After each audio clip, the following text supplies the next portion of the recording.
I did one with Ari Matty, and it was about Canada, but we kept doing like about work visas everywhere, and I was like, new topic, work visas. Yeah. He's like a Russian kid or whatever. Yeah, Estonian, more or less Russian. He might be a Russian spy. All right, let's start. Let's do one. We can do Norway. This is great. Let's go. Thank you for coming, by the way, braving the heat.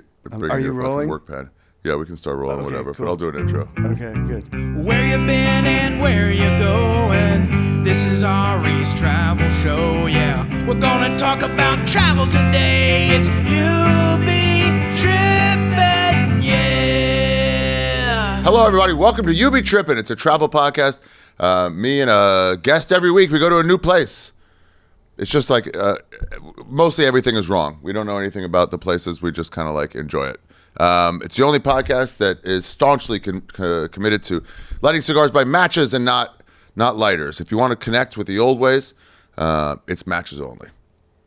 My guest today is Van Neistat, an engineer slash, I don't know. I'm calling you an engineer. You're not, but maybe you are. I'm a YouTuber. I'm like a hobbyist. I'm like, I don't know. I aspire to be the male Martha Stewart or the male or Mr. Rogers for adults. That's what I want them to say about me. My buddy Toby, who built the studio with me, turned me on to you. Okay. And he was like, "Oh, if you're looking for travel, he just makes things. He just gets stuff done." That's my gift. Yeah. That's the gift I've been able to exploit and have these lives that we live. That this is the dream of millions and millions, and our job is to allow these people to live vicariously through us. Yeah. And so my thing is, you're funny. But my thing is I can kind of fix anything except for computers. You can fix anything. Almost. Except what? Except for computers or screens or devices or any of that shit. And women's hearts. Yeah. No, forget it. Yeah, I can break those. But This just reminding me right now of, this is unrelated, but Michelle Wolf had a joke in one of her specials at the Skirball that all these guys are like, women just need a good dick. All they need is good dick. She's making fun of us. But then later I was like, Michelle, actually, I had a fight with a chick once, and I gave her some good dick, and the fight was over. I think I actually do need it. Yeah. I think it actually goes a long way. But where do we want to talk about today? all right. Well, I want to talk about the thing that started it all for me, Norway. Okay, perfect. You are a traveler. Yes. You like going places. I mean, even getting coffee, we're talking about fucking getting held up by gunpoint in Mexico. Yes. And this is your origin story. This is my origin story. Okay. Hell So nobody in my immediate family, or I don't even think extended family, neither sets of grandparents had been out of the country. Neither of my parents. Wow. And so I went to college in Virginia, and I grew up in Connecticut, but I was going to college in Virginia, and I had a girlfriend whose father was Norwegian. So she was half Norwegian, and she had grown up maybe until like 6th grade or 8th grade or something. She had grown up in Norway. Oh, cool. And so she spoke Norwegian. She kind of looked Norwegian. Tall She's very and, like, tall, blondie. lithe, blonde. And she was experienced with Europe. So we got Eurail passes, and we flew to Paris and then took a train up to Norway. What's the Eurail pass? I've never gotten one. So it's like back heard about then, them. Yeah. it was a piece of paper. It kind of looks like a boarding pass for a plane. And then it was any 10 days of traveling. Yeah. No, there were two kinds. There was an unlimited in 30 days. And then there was like any 10 days over the course of 60 days or something like that. Any 10 days. Oh, And you would fill in with a pen. You would fill in the date you were traveling. So you could do 24 hours. But you could if you were on the 10th, like let's say you were leaving on the 10th, you write 10, but you make the O a little small. And then you draw another O on top of it. And then you get the 18th too. Oh, wow. Because this is the analog world.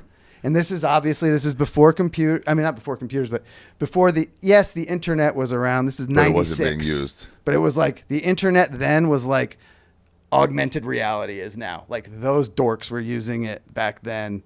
That's so great. I love too just the scam of like, hey, by the way, all zeros should be eights.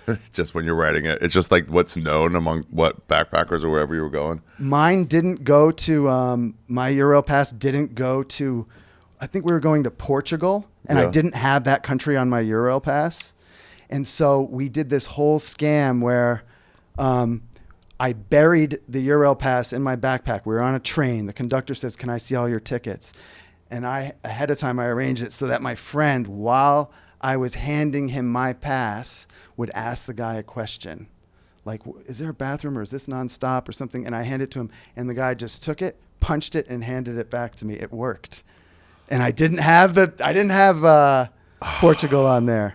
But there was tons and tons and tons of, the whole world worked like that back then. It's so great to arrange with a friend, like you need to distract him.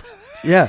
It was so great. It was like a dumb movie. And you're so nervous that he's going to look, and then when it works, because it would have been $100, which is, 5-6 nights stay in hostels.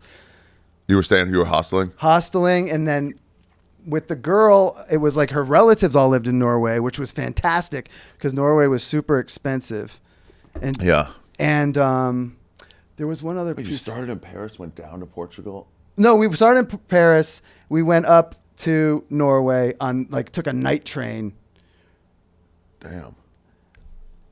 But the Portugal was a different trip, but okay, it all kind of blends into one. Yeah. But there was another thing. Okay, so there was no internet really. There were no phones. Yeah. And then there was one other thing that made it that was the old man analog world. I can't remember what it was.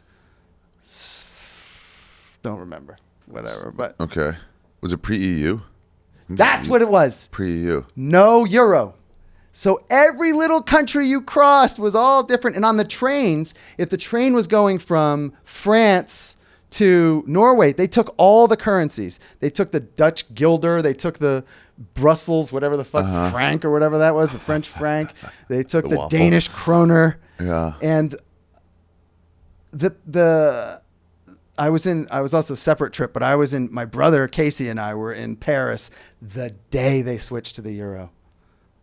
So it was francs the day before, and then it was the euro that day. We were there that day. It was like New Year's 2012, maybe? What'd you do? What do you 2002, do with them? 2002. What do you do with them? Was your shit worthless? There was a layover. There was a I think there was like There's gotta be. There was like an overlap. There had to be. Yeah. Or it'd be like mayhem. But there were people in vests teaching you how to use it. And for us, it was easier than the franc because the franc was 5 francs to the dollar, but it was like €1 to the $1. So we all knew.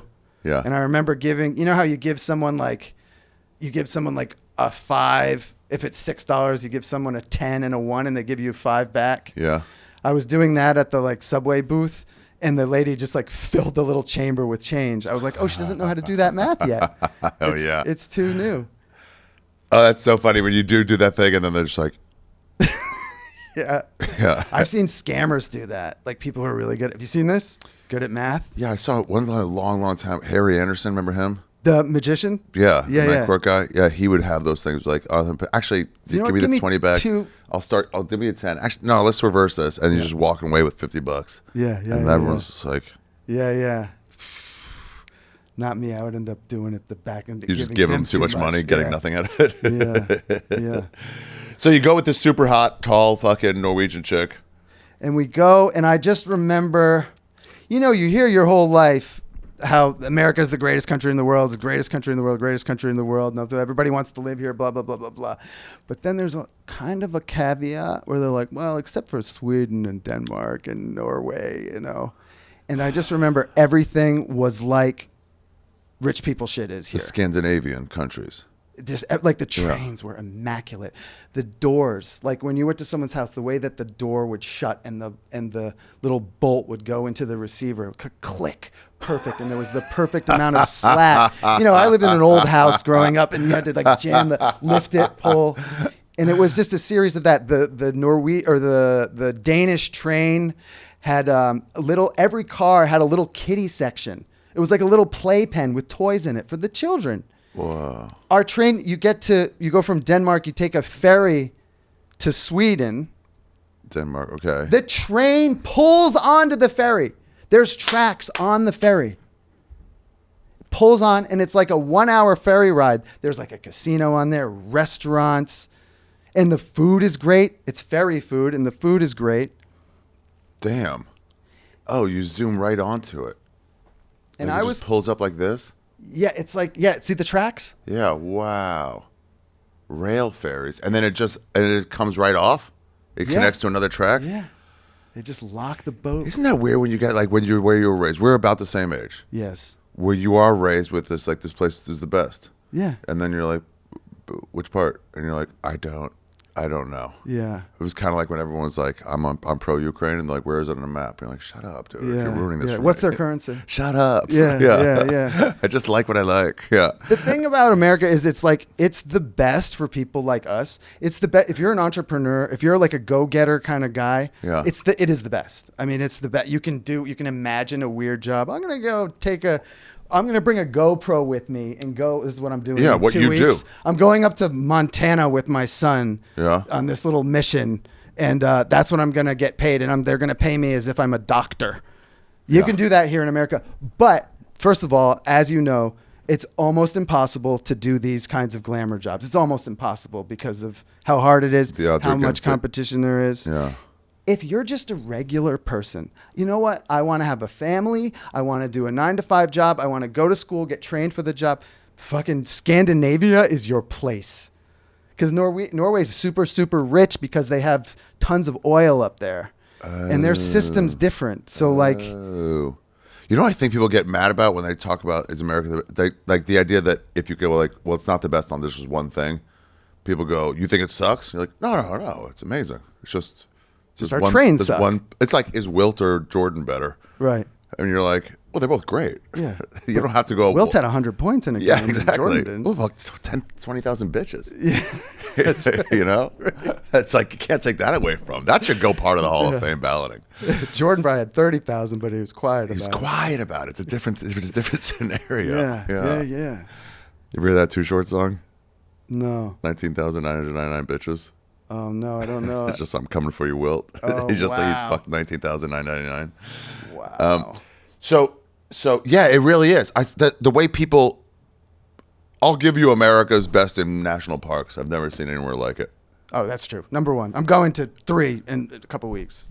3 or 4. The system is wild. How like crazy Can't it be is. touched. Yeah. We also invented The national park system. system. Yeah, we invented that. That's an American thing. What did everyone else have? Just places that hadn't been pushed in yet? Everybody else is just like, do what you got. Go Right. ahead. You want a mine? Gotta pay me. But yeah, they do nice shit up there. And the thing is, Oil, that makes sense. I was coming from a little like Irish town in Connecticut. Yeah. Like a kind of a, if you say Connecticut and people think Greenwich, but this was like where they build the submarines. It was in New London County, which is the poorest county in Connecticut. And so I was coming from there, and then I went to William and Mary, which is like this college where all the bureaucrats go to school, where all the bureaucrats' kids up in Washington, D.C. go to school. So what I'm getting at is the quality of women that I had been exposed to was not the New York, was not the Manhattan quality Yeah. or the Los Angeles quality of beautiful women. And then I got on those, that like in happy with Paris, your it six. started to hit me. It was like, oh my gosh.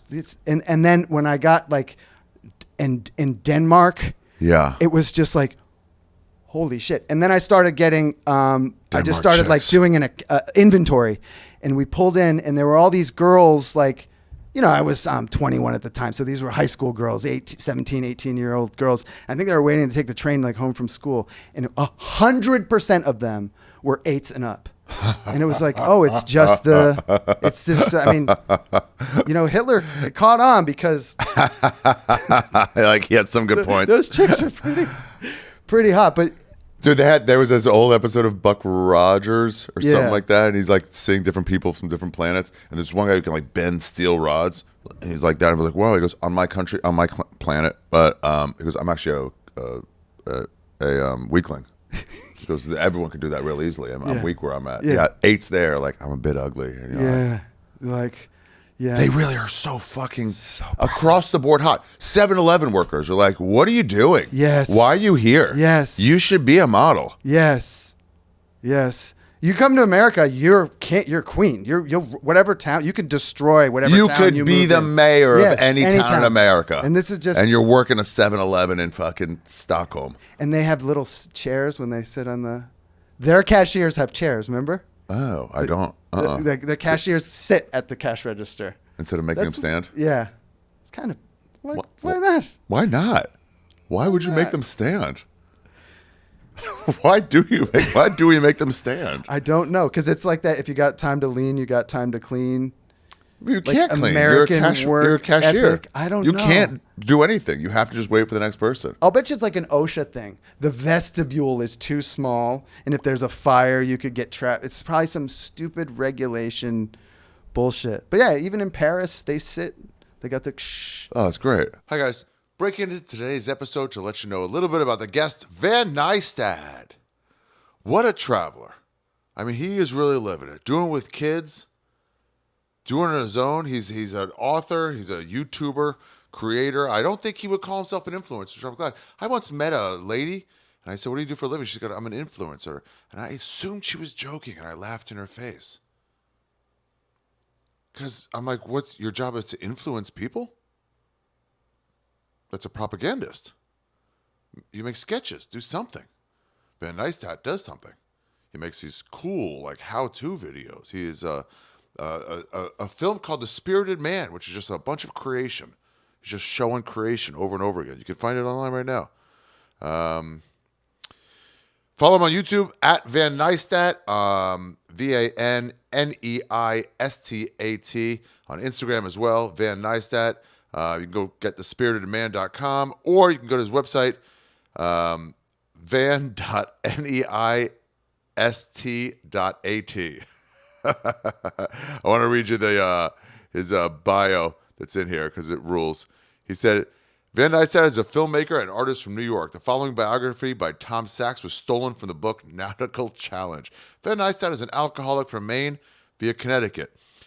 He grew up in the Bohemian side of the tracks in New London County, the leading maritime community of the 18th and 19th centuries, and now home to General Dynamics plant that builds nuclear submarines. New London is also home to Pfizer, which makes Viagra. Pretty good. Guys, check him out. Follow him. Tell him you like the episode. He's already been to Norway now, and I'm sure he'll let you know kind of how it was. For myself, I got almost nothing to promote, except I'm doing a live You Be Trippin', everybody. I'm so excited about it. The first live You Be Trippin' outside of Skankfest. And it's all about Oktoberfest. June 10th at the very new Brooklyn Improv out via Second City, whatever they're calling it. Tickets are available right below if you're watching on YouTube or on Spotify. If you're listening, iTunes, everywhere. The tickets are right there. Come dressed in your lederhosen. Dress the part. I'm going to try to have at least a pretzel guy and dress him up and tell him it's a Bavarian pretzel, even though it's just probably dirt rat pretzels from New York City. I'm going to try to make the best I can. Dress up. Bring it. If you've been to Oktoberfest, bring in your stories. I'm going to give out prizes to the best dress. Dress in your German everything. I'm going to do a playlist before the load-in so you guys can listen to some German songs come in. It's Oktoberfest. Me and at least 3, unless one cancels last minute, of the finest comedians who have also been to Oktoberfest. It's going to be a blast. Live You Be Trippin'. I'm doing an experiment. Show up and let's have a blast. I really want to make it a party. So really show up. I mean, not just show up. I mean, like, let's get Germanish. Anyway, that's it. I also have, as you know, my new television show, The End, is available right now at arishafir.com. 7 one-hour episodes of the finest storytelling comics in front of a live audience that you'll ever find. Each 1 hour special is only $5.99. But if you buy 5 of them, you get the last 2 for free. That's 40% more. Yeah, 40% for free. That ends up being about $4 each. For comics like myself, Tom Segura, Mark Norman, Joe List, Robert Kelly, Roy Wood Jr., Miss Pat, Ali Sadiq, I'm forgetting son, Sam Talent, who am I forgetting? Tony Hinchcliffe, Nate Bargatze, Shane Gillis, Robert Kelly. See how I skirted over the big ones? It's not about that. It's about the quality of the show. Colin Tyrrell is one of people's favorites. Support me and support me doing independent stuff. Kind of like the way Van Neistat does by going to arishafir.com and at least get 1 episode. There's a VIP package where you get this limited edition poster where you can try to get everyone to sign it. Jessa Reed, Jordan Jensen, Chris DiStefano. What a fucking good show. Anyway, get it right now. Guys, let's get back to the episode with Van Neistat. we went and like, you're doing the Eurail trip and you have like your $20 a day. She catch you looking at chicks? Do you remember? Nah, subtle about it. Subtle. And then all of her cousins are like Also hot. fucking knockouts. And like the regular people, she had cousins that were like sheep people. Shepherds? Sheep fuckers? Shepherds? They were like, sheep they people? sold wool different from ways. sheep, and they had a border collie, and this was in like rural Norway, and I like slept on a bed that was stuffed with feathers, Oh. and they had a border collie, and those people, they were sheep farmers. They had like a country house called the Hutta, I think is what it was called, up near the Arctic Circle. No, really? I think the name of the town was Tynset, like Tynset, and it was near Uppdal. I can't believe I remember all this stuff. And we went up and they had a little family reunion, and she was like, "Oh yeah, everybody has these. Plumbers have these second houses up in the woods." And we I remember we were just like, she had these little cousins, and I was the funny, entertaining American guy, and we were falling asleep at night. And it was like a whole bunch of us. For some reason, we were with the kids. There was a whole bunch of us like in the attic sleeping. And it was like, it's 2:00 in the morning, but it looks like it's 7:00 in the evening. That's so great. Because up there. it's coming down. Oh, wow, that's so high up. I was looking at it on a Norway map, and I'm like, it's not that high up, but look at it on the big map. Yeah. It's like northern Canada. Wow. Yeah, it is. So we're falling asleep, and they all speak English. The They all little do? kids, and it's their chance to speak English what? with an American. They learn it TV? in school and in the school, movies. oh. Yeah, watching the movie. So we're falling asleep, and Elisa was my girlfriend's name, and her cousin, this little kid, I don't know, he's like 10 or 11. He's like, we're all just getting past that giddiness, and it's time to fall asleep. And then all of a sudden he goes, "When?" When? And Yeah. I was like, "What?" And he was like, "Don't you think it was nice that Christopher Reeve didn't kill the horse that tried to kill him?"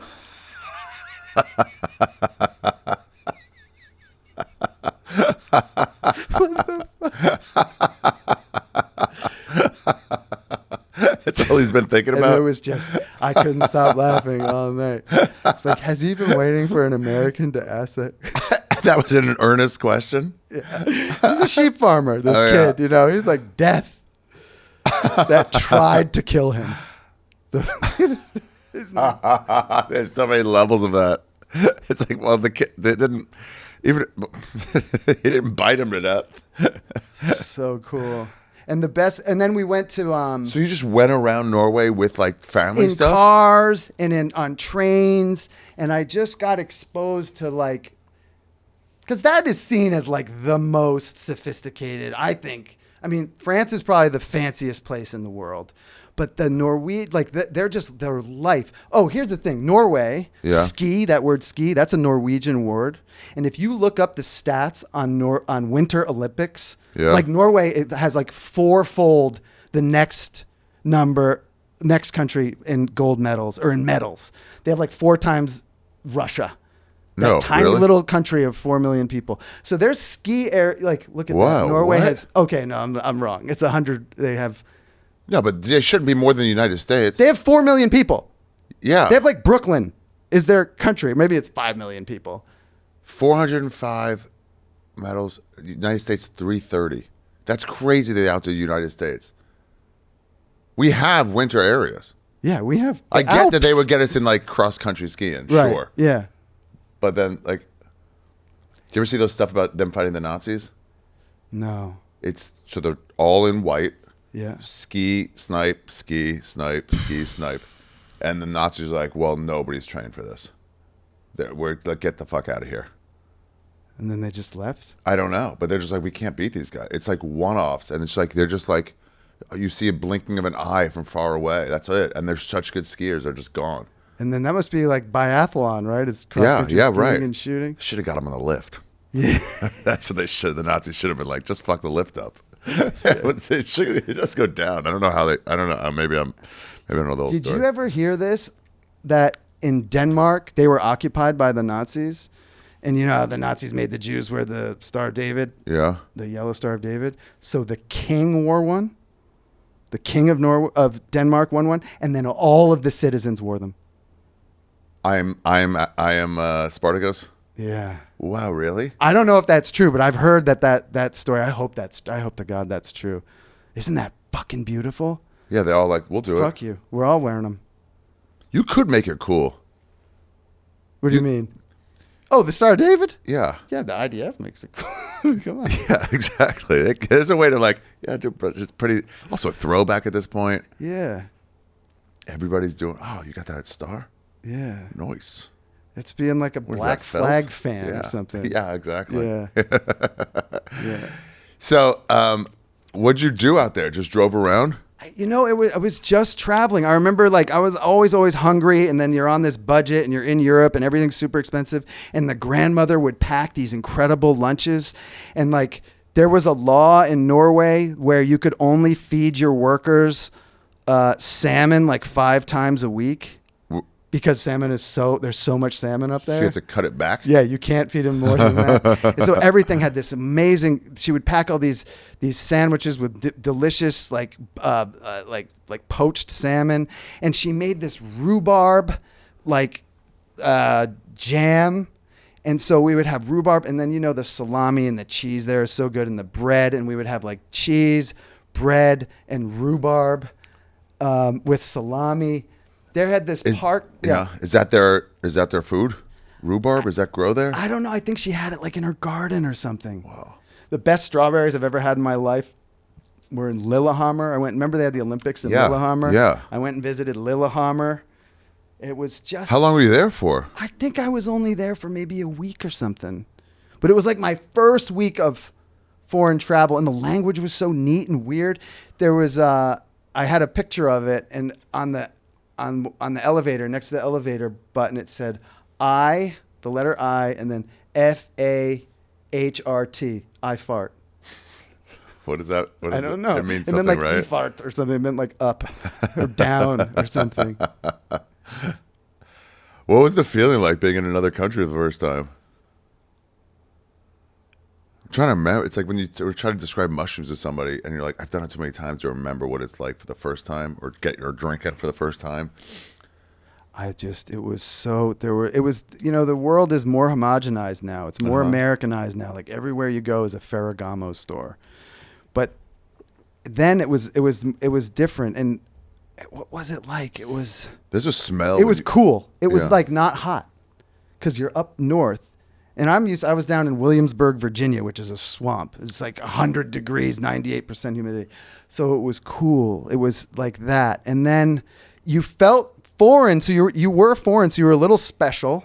So you kind of had that like micro celebrity kind of thing. You were like the novelty. And just 94 was when Pulp Fiction came out. Uh-huh. I think that was 94. Yeah. So there was that whole thing. It's just the little differences. They got the same shit over there that they got over here. Over there. It's just a little different. So I was just noticing they don't do a quarter all pounder. of They don't that. have the pound system. Like the lights, like the escalators don't turn on until they have motion detectors. Until you come up to them, the escalators are stairs. And then you walk up and they turn on. Same with the lights. You go into a vestibule after, you go into like a foyer, the lights click on. And then when you leave the foyer, the lights click off. Oh, like in the hallways of the apartments? Yes. Yeah. Yeah. Yeah, that's a weird European thing. Or you can hit them, but like if you haven't moved, you can like hit them to go back on. Yes.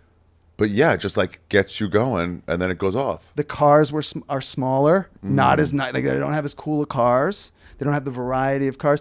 Oh, in Norway and in Sweden, like 99% of the cars were Volvos, and Saab was the other Swedish car company, and 1% were Saab. I grew up in Volvos, so. Oh, and They're boxy, but they're good. I learned this from Jerry Seinfeld, but Volvo has this symbol, which is the circle with the arrow that goes up, and it kind of looks like the male. Yeah. The male's the symbol for male, but it's really the symbol for Swedish steel. Oh, really? And the reason those cars are so bomb-proof, the ones that were made in Sweden. It does look like male. That's Swedish. That's Swedish. That's the Swedish symbol for steel. And Swedish steel is very, very high-quality steel, and that's why those cars last so long. So they're the safest ones, right? They were then, yeah. I think probably Tesla's the safest now. Really? I think so. As long as you don't fall asleep and Hit it with your knee. As long as it doesn't catch fire. Do they catch fire? Yeah, they're like almost impossible to put out. You have to just let them burn out. I love when my buddy his house was in the Palisades or whatever he was renting, and he was like his car was sending him notifications like a little overheated, and then it's like goodbye. It's been nice knowing you. He's getting those messages like I'm done. Oh my God. Save the lighter. Hi guys, today's episode of You Be Trippin is brought to you by my favorite sponsor, Shopify.com. Guys, no matter what you're selling, Shopify can help you get there. No matter what you're selling, and at AriShaffir.com, in addition to selling, You Be Trippin t-shirts and Jewish vinyls and stuff. Well, not Jewish vinyls. What is that? Less grooves? Less grooves, by the way. Side note, 2 ways that's a Jewish stereotype. They're grooveless, and you save money on the grooves. It's a double play on words. But that's not what I'm talking about today. What I'm really selling at AriShaffir.com is reviews on toys you can fuck. Guys, you want a fucking gun right in the fucking butt? Absolutely. Find out if it's good or bad at AriShaffir.com. Shopify helped legitimately build my site. Hint, it was bad. Fuck a shoe, guys. You know, all these people wait in line for the new hottest shoes, and they go, oh, you're not going to wear that, are you? You go, no, I'm going to fuck it. And all these fucking young ethnic and white cool kids, they go, wait, what? You're not going to put it on your wall? Sal Volcano, he loves collecting shoes. What a dork. I go, no, I'm going to fuck it. They go, what do you mean? I'm like, I'm going to open up the tongue here. I'm going to fuck this shoe. I'm going to blow my load into it. And I'm going to write about it in my review book of toys you can fuck at AriShaffir.com. Rubik's Cube. Oh, sure, it's painful at first, but if you get the right order, yep, it actually ends up being pretty good. Kind of like a Hellraiser for fucking. Gorilla Glue. Now, guys, this one I'm going to tell you right away. Don't test this. You fuck Gorilla Glue, you're going to get your dick stuck to your hand, and it's not good. And Shopify won't co-sign at all. It's time to turn those what-ifs into... with Shopify today. Sign up for your $1 per month trial today at shopify.com/trippin. Go to shopify.com/trippin. That's shopify.com/trippin. Let's get back to the episode. And let's get back to fucking toys. And if you got a toy, by the way, that you want me to review, please let me know. I'm willing to fuck it. Guys, it's not like all at once, you know what I mean? I need some time to regroup. You can't just fuck away.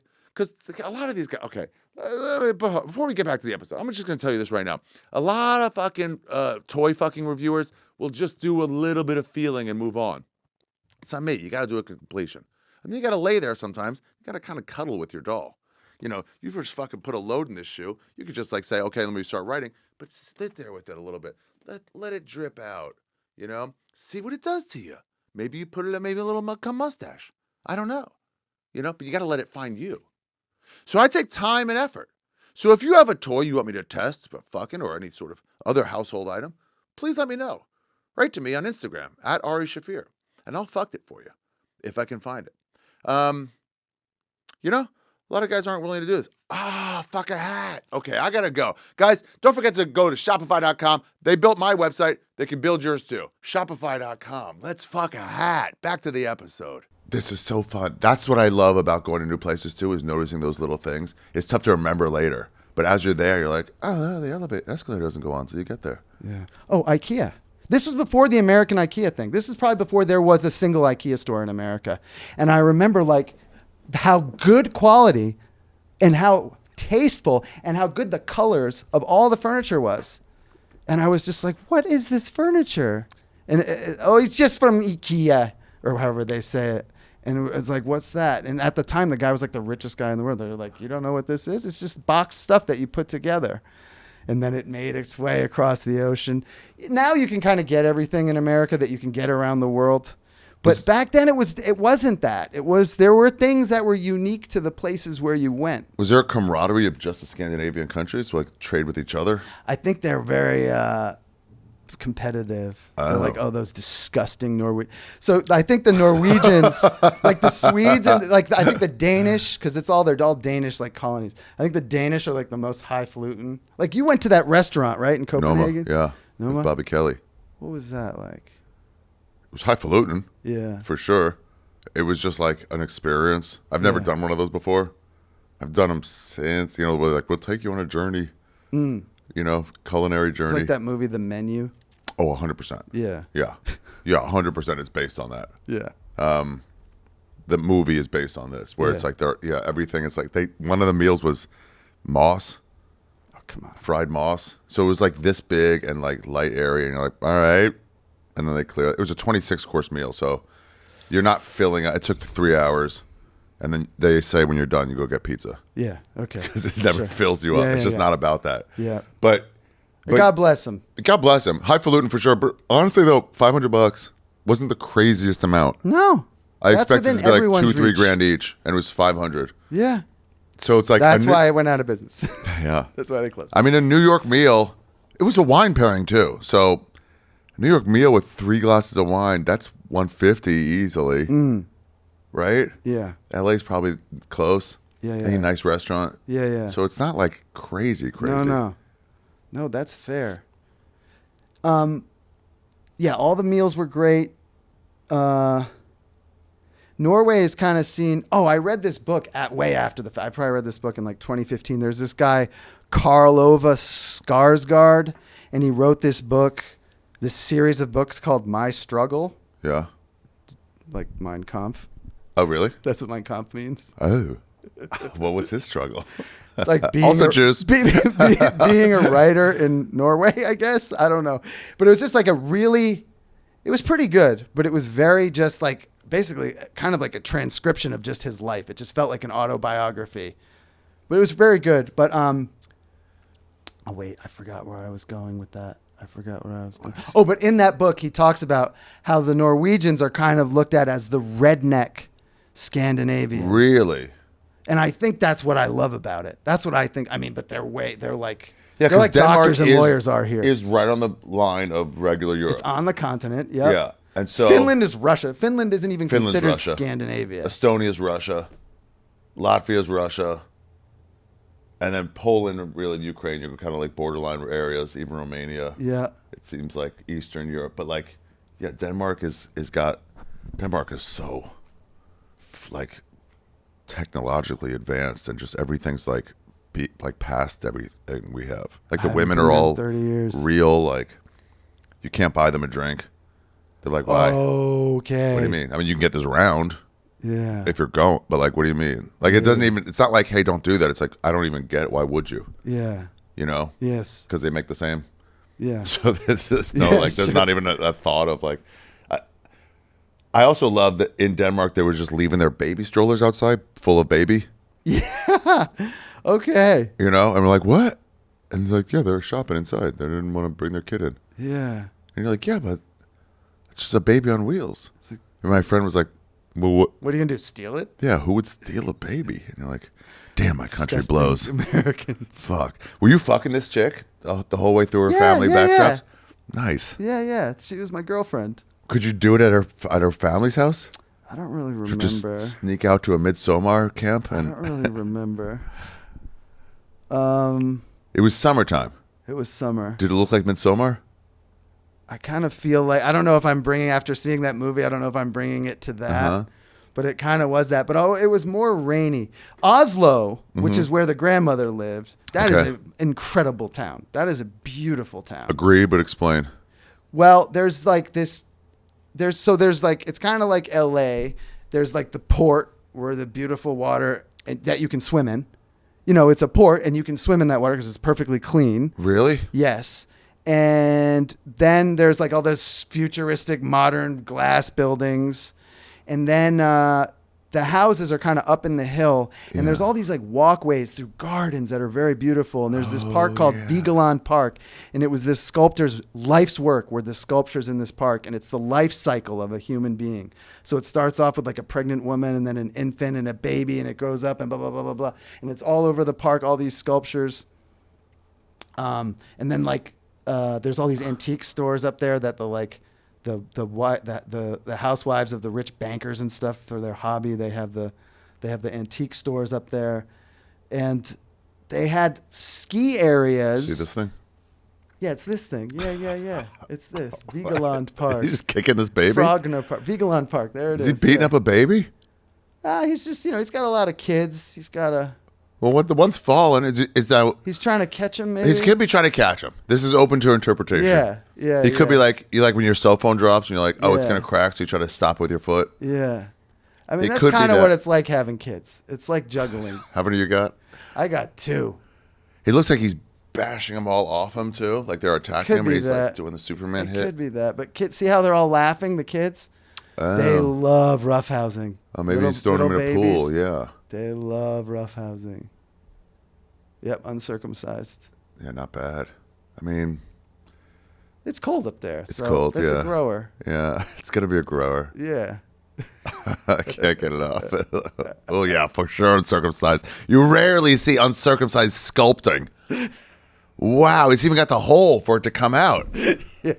Yeah, he's peeling that thing Wow. way back. What a smooth transition from head to shaft, too. Yes. Yeah. Also, clearly been touched a lot. Why it's bronzed up. Everyone comes up and touches it, and like wears it down. The rest are of it, no one so touched right. the inner thigh. That's polished by human hands.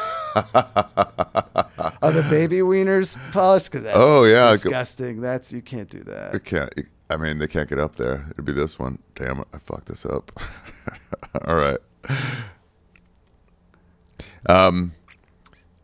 But so- everything, the thing was like His arm. how nice everything is, Yeah. how clean everything is, how good all the diets are, how fit all the people are, how beautiful all the people are. Yeah, the diets are good too. This was 1996. Yeah.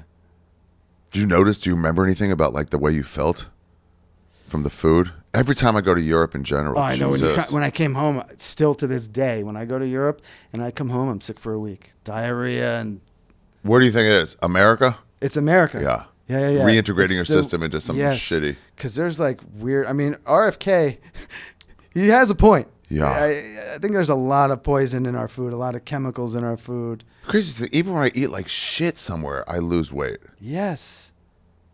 And I'm like, look, I'm just guessing what it is, but it's got to be like a crooked FDA putting tons of shit in our stuff. Yeah.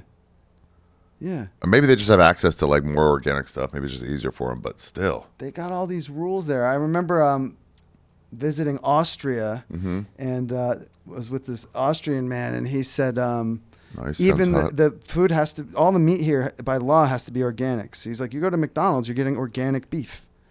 Interesting. We went to McDonald's, all right. Interesting. Oh, really? Yeah. Yeah.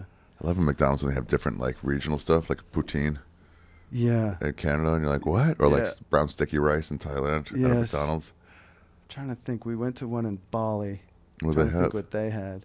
I don't know, street chicken. I don't know. Yeah. Yeah, they used to do McPizza. Do you remember that? That was like No. a they must have been Testing testing it at our thing. They had McPizza. It wasn't good. That's funny when they test a new McDonald's or whatever product, and it's only in Cincinnati, or it's only in this. And like, let's Yes. see how it goes with these. Yeah, I found out in Kentucky is where they test all the candies. So Really? Kentucky, I don't know if this is still true. Not in Kentucky. I'm sorry, in Louisville. If you live in Louisville, you're always getting all these weird. Every new candy is like you're goes getting through weird there. candies. That's one of the like tests. That's pretty where cool. They're testing the like. Yeah. Oh, that was like a practical joke. Their candy up there, and I tell my son about this. Their candy, they have these little. They're like kind of like we have Fireballs here, but they're brown and they're like magnesium sulfate or some shit. They're like these salt bombs, and you put them in. They're not sweet or anything, and you put them in your mouth, and it's like you're being poisoned. So the kid will just give you, oh, you want some candy? Sure, I'll try that. And boom, and it's just, and then they Just like laugh and just like point. a Red Hot or whatever. Yeah, but for them, it's like delicious, fun. It's pain, and we all know. They're also tougher. They're do you mean? really tough in the cold. Yeah. And like swimming in cold water and stuff, and like everything's warm to them because I was up there in summer. They're just like tougher, like they're harder, like their muscles, like there's less fat between their skin and their muscles. You know what I mean? Like they can Yeah. do more pull-ups naturally. Maybe because I was hanging out with like farm kids. You think the chicks too? The chicks are robust? Yeah, but what happened to this chick? What happened to the girl you were dating? So what happened? I think maybe I just. What happened? Oh, oh no! What happened?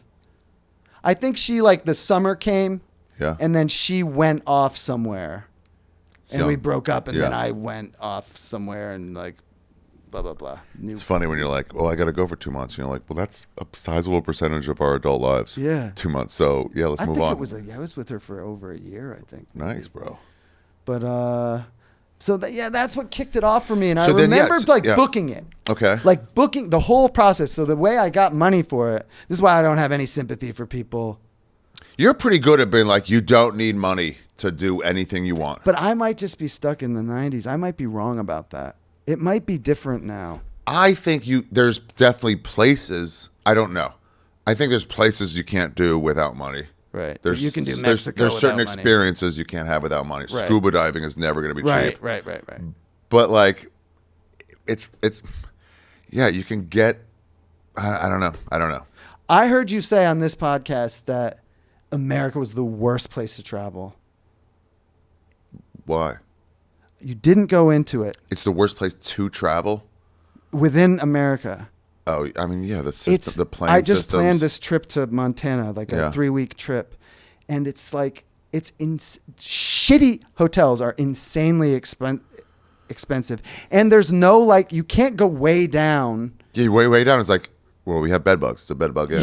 And you're like, I mean, is there anything just like They don't functional accommodate. Whereas for on like that 50 continent, they want the kids traveling around. There's like a whole system for that. And there's like I just don't know what it's like traveling in the age of the internet. It can't possibly be as good.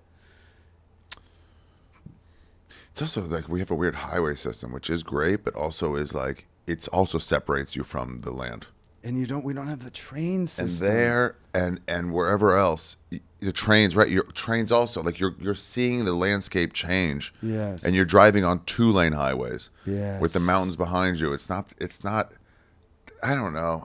It's not like it's bad, but man, and everyone at airports are such cunts. Oh. God damn, there's another level of rude, airport rude. Oh. Why they're are you just like, yelling you'll at ne- us? you'll never be By back the way, here. first of all, Yeah.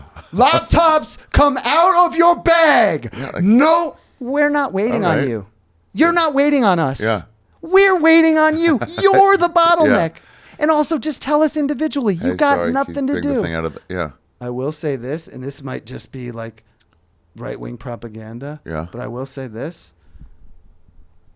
Blacks are terrible. Sorry, go ahead. LAX is better with this new administration. I noticed it immediately. I flew in. Explain. They weren't yelling at me. Kristi Noem is the new. There's a new what? Kristi Noem is the new Homeland Security Secretary. Yeah. So I think she might. Hey, guys, just somebody be nice. said something. It's better. It works better. The crowds. There's less. The lines are shorter. I mean, I've done it twice. Right, one I've day. done It's day by day. Yesterday, and I did it for like. Remember they're doing intentional slowdowns? No. They were like, we want to raise, and be like, well, we don't know about that. And like, okay. And then in Chicago and everything, there were lines down the block. And they go, we're going to do slowdowns to see how much you need us. And everyone's just missing flights. Here's something cool that happened to me once in Europe. Okay. The bus drivers were on strike. Yeah. Okay. But they didn't not show up for work. They just didn't collect fares. Whoa. They just made it all free. I was like, oh, this is my kind. I love this strike. That's interesting. Like, we They're can't like- fuck over the town because people still have to get to work. This is wrong to do this. Like, because here, you were probably here when the sanitation went on strike. I know. I think Within I 2 just days, the missed city's it. buried under trash.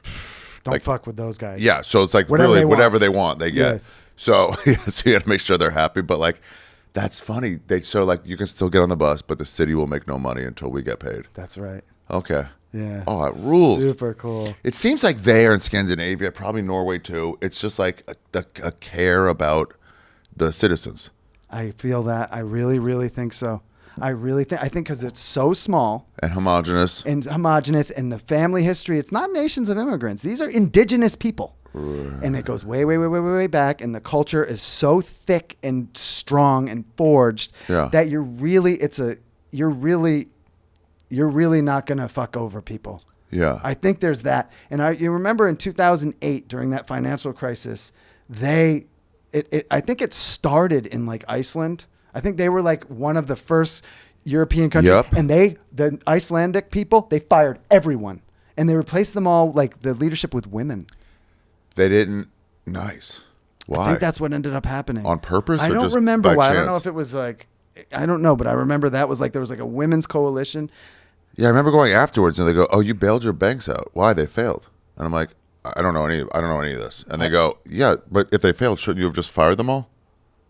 So so the Iceland, if I'm remembering right, go, "All right, then you're out of business. Let's start over. Let's." That's take the this capitalist system that we love. Think of how cool it would have been if the people got to keep the houses. Fuck Yeah. you, banks. No, fuck, no more mortgage. But the bank's gone.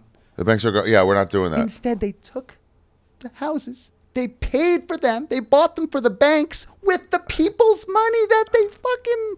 It is crazy. And that's what all this craziness is about. Remember when Bernie Sanders was like, can Hillary Clinton, can you show us the speeches you made to the banks privately? She goes, "I'm looking for those. I'll give them to her." And then like 4 months of campaigning, we're like, "Any luck? Finding what you sold them privately?" And she was like, "Nah, no luck." Yeah. Really? Because they're reporting that you said, "Don't worry, you guys are playing by different rules." Have you ever heard from her doing her, this is from I don't know, early 2000s. She was doing her policy for immigration, illegal immigration. She's like, we find every single person, we deport them.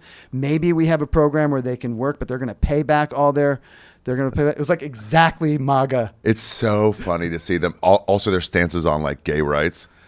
They were It's against so gay funny to marriage. see the people that we later loved on the left to go like, "Wait, is this AI?" You're going like, "No, guys, come on. Man, what's next? A man in a tree?" Yeah. And you're like, "Wait, what?" These are like the hardcore libs. First of all, you can say some terrible shit about Hillary Clinton. I bet she fucks wonderfully.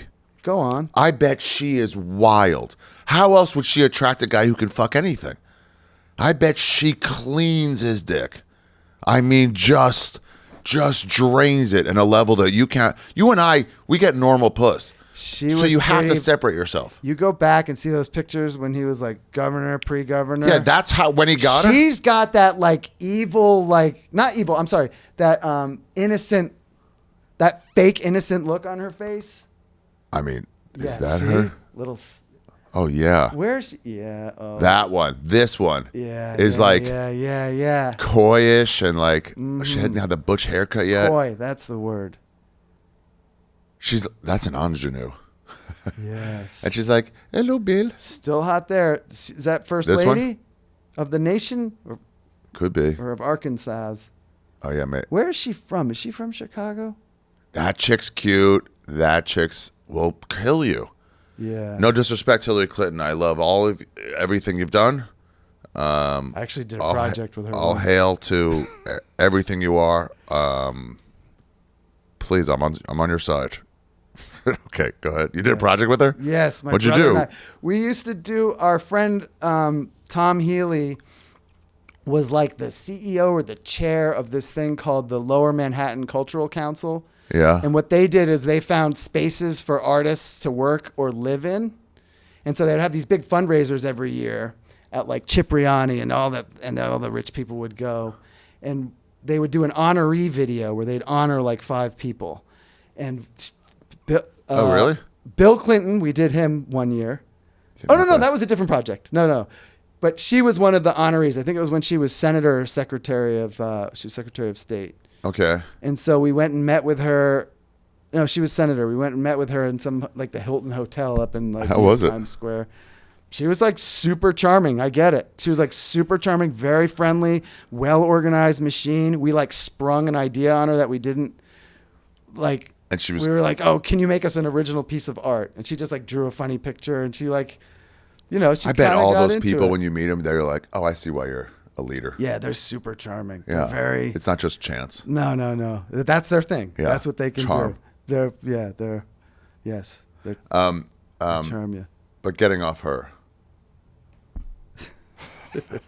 So let me ask you a question. So just what opened the can of worms for traveling? That's what I was going to say. Because You I think get there's there- a lot of barriers. People get freaked. Like my parents don't travel foreign. They like the language thing, or It's they. scary. Yes. It's scary. They're going to rob you. What if you get lost? What if you lose your passport? Are you going to be stuck there? What if you get in trouble? Well, are the cops going to be different? I think people think leave here. It's super dangerous, which is the opposite of. It's the opposite. It's Yeah. like, no, those are the safe places. What was you? What were you? Because you're from where? Are you from Borough Park? No. I mean, my people. I Crown guess Heights? technically. No, Silver Spring, Maryland. Oh. Yeah, Montgomery County, Moco. Oh, okay. Yeah, Okay. but I was born here, but then we moved pretty fast to like North Carolina and then whatever. But yeah, I didn't really travel. I lived in Israel for 2 years, but I didn't really count that because it was like school. That counts. It does, looking back, for sure. Yeah. But at the time, what ages? 18 to 20. Well, yeah. It for okay. sure counts. You're At growing the up. time, I was like, everyone I knew did it. It was just Yes. like, it was like going to college and counting college's travel. Yeah. Okay. To us, it was like, you're just gonna live in Jerusalem for 2 years. Yeah. I went on a Swiss festival to Montreux, Switzerland. Okay. They wanted some Americans. It was a French festival. They wanted some not Americans. They wanted English speaking. They wanted to try to like expand that. So they got me to be an ambassador for like stand up. They got some other guys from England to be an ambassador for sketch, meaning like, can you get us submissions? And then 5 comics. One of the guys from Chicago, CYSK, Mike, Kevin Iso, Paul Morrissey, Jessica Michelle Singleton. Fuck, who was the last guy? I don't know. There was some South African comics. Anyway, I went and my friend Paul Morrissey, and we were just like, hey, we got a free trip to Switzerland on stand-up. We got to start doing this more. That's a free So that was your on first the arm one? trip. Yeah. And then we went from there to Amsterdam. We're like, hey, let's make them fly us home a week later so we can have some time. Yes. And then he was like, let's just make sure to do this. 2 countries every year. Yes. So I really committed to it. And then I went to China. I got my agent. He was like, I got a run in China if you want. It's not much money. Yeah. But I was like 100%. And then once you go to like an Asian country, you're open. I love what you said about China. You were like, yeah, it's kind of the same thing. It's just like there's zero crime. You're never going to get a school shooting. You're never going to get held up. You're never going to get robbed. But you're under surveillance. And if you talk about Tiananmen Square or Yeah. Tibet, you're going to jail. Here, you can talk about Tiananmen Square or Tibet or, the Epstein list, but they might shoot up your You school. might get robbed. Yeah, exactly. If you do fall down, just fall down in like the projects. Like, I'm taking everything, Yeah.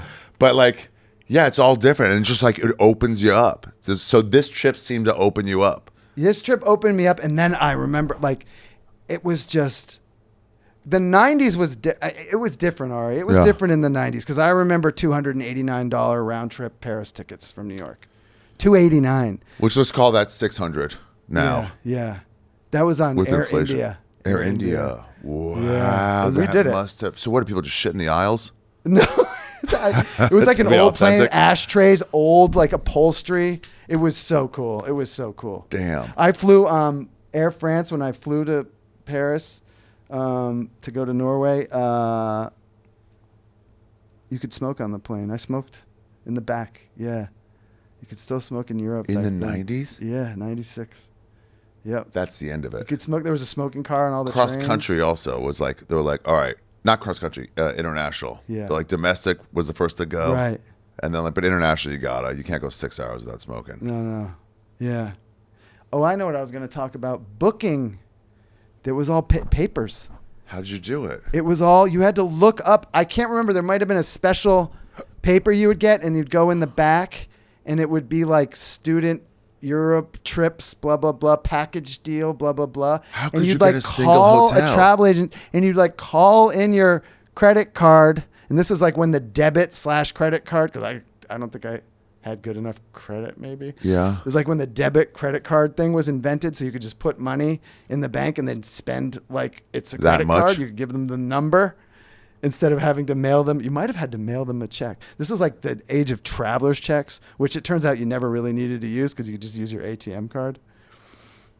We never needed to use them. Yeah. Never Weren't there fucking crazy need 'em. fees or something? It was always like you have to take traveler's checks, or if you. Because if you get stolen, you can get them reimbursed. Or something. I never really understood. Where was but it that a scam bitch. though? That had to be on everyone's tongue. The tip of everyone's tongue is like, let's just say we got robbed. Yeah, that's true. Yeah. But no, because it would have your signature on it. I don't really know. I don't really remember how that worked. But I remember getting them and needing to have them. And that was sort of Traveler's like your checks. bank account when you were there, and you'd go and you'd cash them in a little bit at a time. But then it was just like, well, why don't I just use So you take the traveler's checks to an American Express office and then they switch it for real cash for the in the for area. for French francs or whatever. So dumb. Yeah, how would you find a hotel? So hotels. You just have to hope it's waiting for you? Let's go the Berkeley Guide, this book this thick that you had to bring in your backpack. This thick. What the fuck was that? That had, and you just look up town by town. So you'd look up Paris and say, stay off of La Rambla, not Paris. Las Ramblas? Yeah, in Barcelona, stay off La Rambla. This place has chicken for $2. And you just go and you'd find it with your book. And there was no GPS either on your phone. There were no phones. Did they have maps on him? They had little maps of the towns, but no, it was fun. It was a puzzle. Yeah. It wasn't just like, now I feel like travel, except for when you're going to like places that are technologically less sophisticated than America. Ungridded, off the grid. It's like Yes. it's like uncharted or unmapped. You know, where it's like It's a puzzle. ask somebody when you get there. And you're relying on people. Yeah. You know, whereas now it just seems like it's administrative bookwork. It's just like looking up stuff on Amazon or looking up, bus routes. Isn't it cool when you get to a place like that and then that's still living in that time? Oh, and you're time like, travel. Yeah. For me, there's like, I don't know how it is with you. There's a period of like discontent where it's like, I'm supposed to look up, where's my thing? I'm supposed to just have it. Like uneasiness because it's like back to a different way to do things. And then like, oh, this is actually really nice. Yeah. Yes, I know what you're talking about. It's like that acclimation period. We were in Mexico 2023. Yeah. And I had just replaced the engine. I built this like Land Cruiser so that I could do all this overland travel in the North America, South America. Yeah. So I have this brand new diesel engine, brand new transmission. It was a fucking fortune to do this thing. Brand new braking system, brand new interior, but it's an old '87 Land Cruiser. You don't stick out. You just look like an old. Those Land Cruisers are all over the world. You just look like an old truck. But you're not catching anybody's eyes. I'm not stealing that. They want new. They want to steal a new, Ford Raptor or whatever. So I was teaching Isabel, my wife, how to drive stick on the beach. And so she picked it up like this. Really? She picked it up like this. Cool. And so we drove back. I was like, let's park at the hotel. But she didn't. Do you drive stick? Yeah. Okay. She didn't have the reflex that the clutch is a panic button. If something's going wrong, jam that clutch in and figure it out. Just coast. Just jam the clutch in and hit the brakes. Yeah. And we were pulling into a parking spot and she just didn't know how. She's used to just hitting the brakes and putting it in park and just right into rocks and blink, smashed in my front bumper, like just destroyed it. So I had to go. I knew where there was guys who could bang it out. So I went and found on this road in, it was Zihuatanejo. Yeah. There was just this back road that goes between What is that? Ixtapa, Zihuatanejo. Is that It's an from- airport. It's is in that from, Guerrero. hold on. It's from Shawshank. yeah. Okay. Yeah. I was like, wait, I know that name. Yeah. I know And a it place. just like There's a place. I needed a new spare tire. I pull in. There's tire places everywhere. I get a spare tire fix. I said, do you know a guy who does body, who could fix the fender? And the guy's like, and then the description is like, red house, drive that way, blah, blah, blah. Oh, find the that's guy. the best. Find And then the it's guy. just a puzzle. There's just abandoned all kinds, not abandoned, but there's all parts cars all over his yard. I pull in. It's a husband and wife team. He takes the bumper off and he's like, come back tomorrow. Hammers it, welds a little shim in, primers it. Bondos it, sands it, primers it. They put it back on the car. They tape it all up. They spray paint it. It looks factory. Ari, it was $150. It would have been thousands. The replacement bumper is like some $1,000, like $1,500 or something for that car. But he straightened the frame out and everything. But that kind of adventure in places like that, like if you have broken shit, like if you have something that's expensive or broken, you need to replace the upholstery of your car. Drive it to Mexico. It's almost too like when you're like making a plan for like, all right, I'm going to Paris. Day one, we're going to go to the Louvre, and then we're going to do this. And we're going to eat at a restaurant. Day two, we're going to go to this cemetery. Yeah. It's almost like if you planned like, okay, we're going to smash in our bumper on purpose, and then we're going to go on a scavenger hunt to try to find. That'll be a fun trip for us. So fun. That's why I love overland, and that's why I love car or motorcycle. Motorcycle's even better. We did. I did with two buddies. We did the Baja Peninsula. We were going to a friend's wedding in Cabo. We left from Los Angeles. Down this one? Yep. Okay. My friend on the first day, John, he let too much air. You let air out of your tires when you're riding on sand so that they're softer. There's more, Catches the tire more. smushes more, so there's more contact with the sand.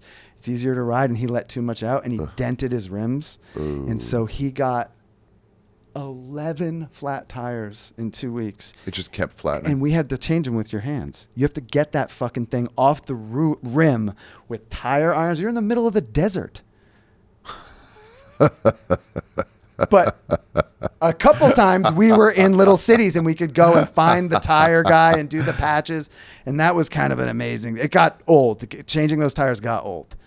But and in Baja, you have to like find gas. Yeah. There's guys who sell, they're like at the right distance between the two furthest gas stations. And they sell, you buy it by the liter. It comes in Pepsi bottles. That's how Indo is. And Timor-Leste, where it's like you just go, and then it's the same thing. You get a flat tire. You're just like, there's tire shops. And it's like, It's flat in motorcycle someone's tire. house. You got to take the wheel off. You got to change it off. You don't just put a new rim on like you do with a Right. car. But they repair the actual tire, and it's like $5. Yeah, they patch it up, right? It's shockingly You get to low. keep your tire. Because I'm like, well, I'm fucked here. It's a rental bike. Yeah. I'm fucked. I don't know how to do any of this. And Yeah. they're like, oh, come this way.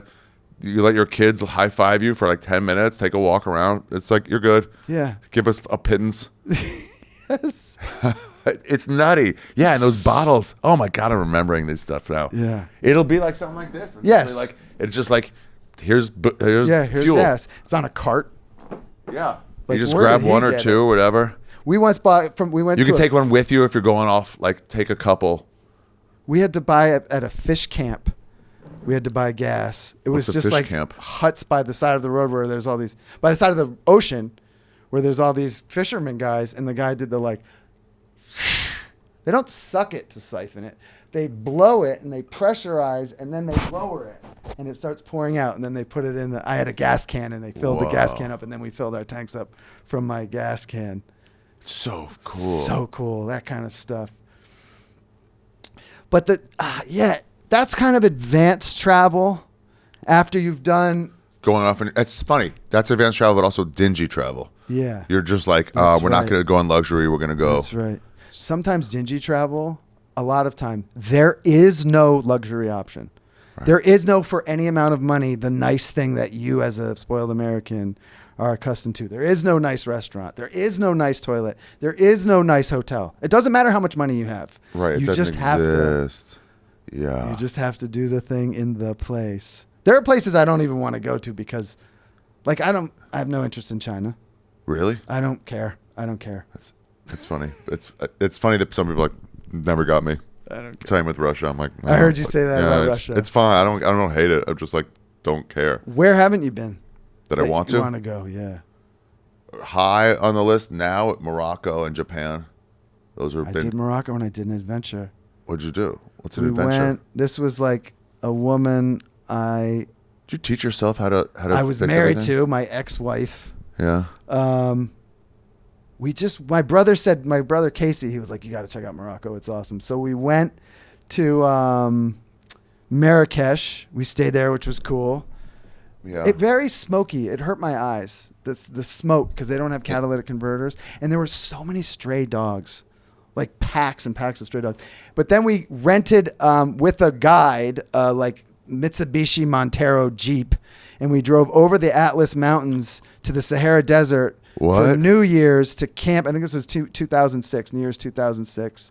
We camped in one of those. It's a total tourist thing. Over the But we Atlas camped in a Mountains. tent. Where's the Atlas Mountains? That's in Morocco somewhere. Oh, okay. Okay. And you camped in a tent. It's into the Sahara, and we camp in the pre-pitched big old like Bedouin tent, and you ride camels.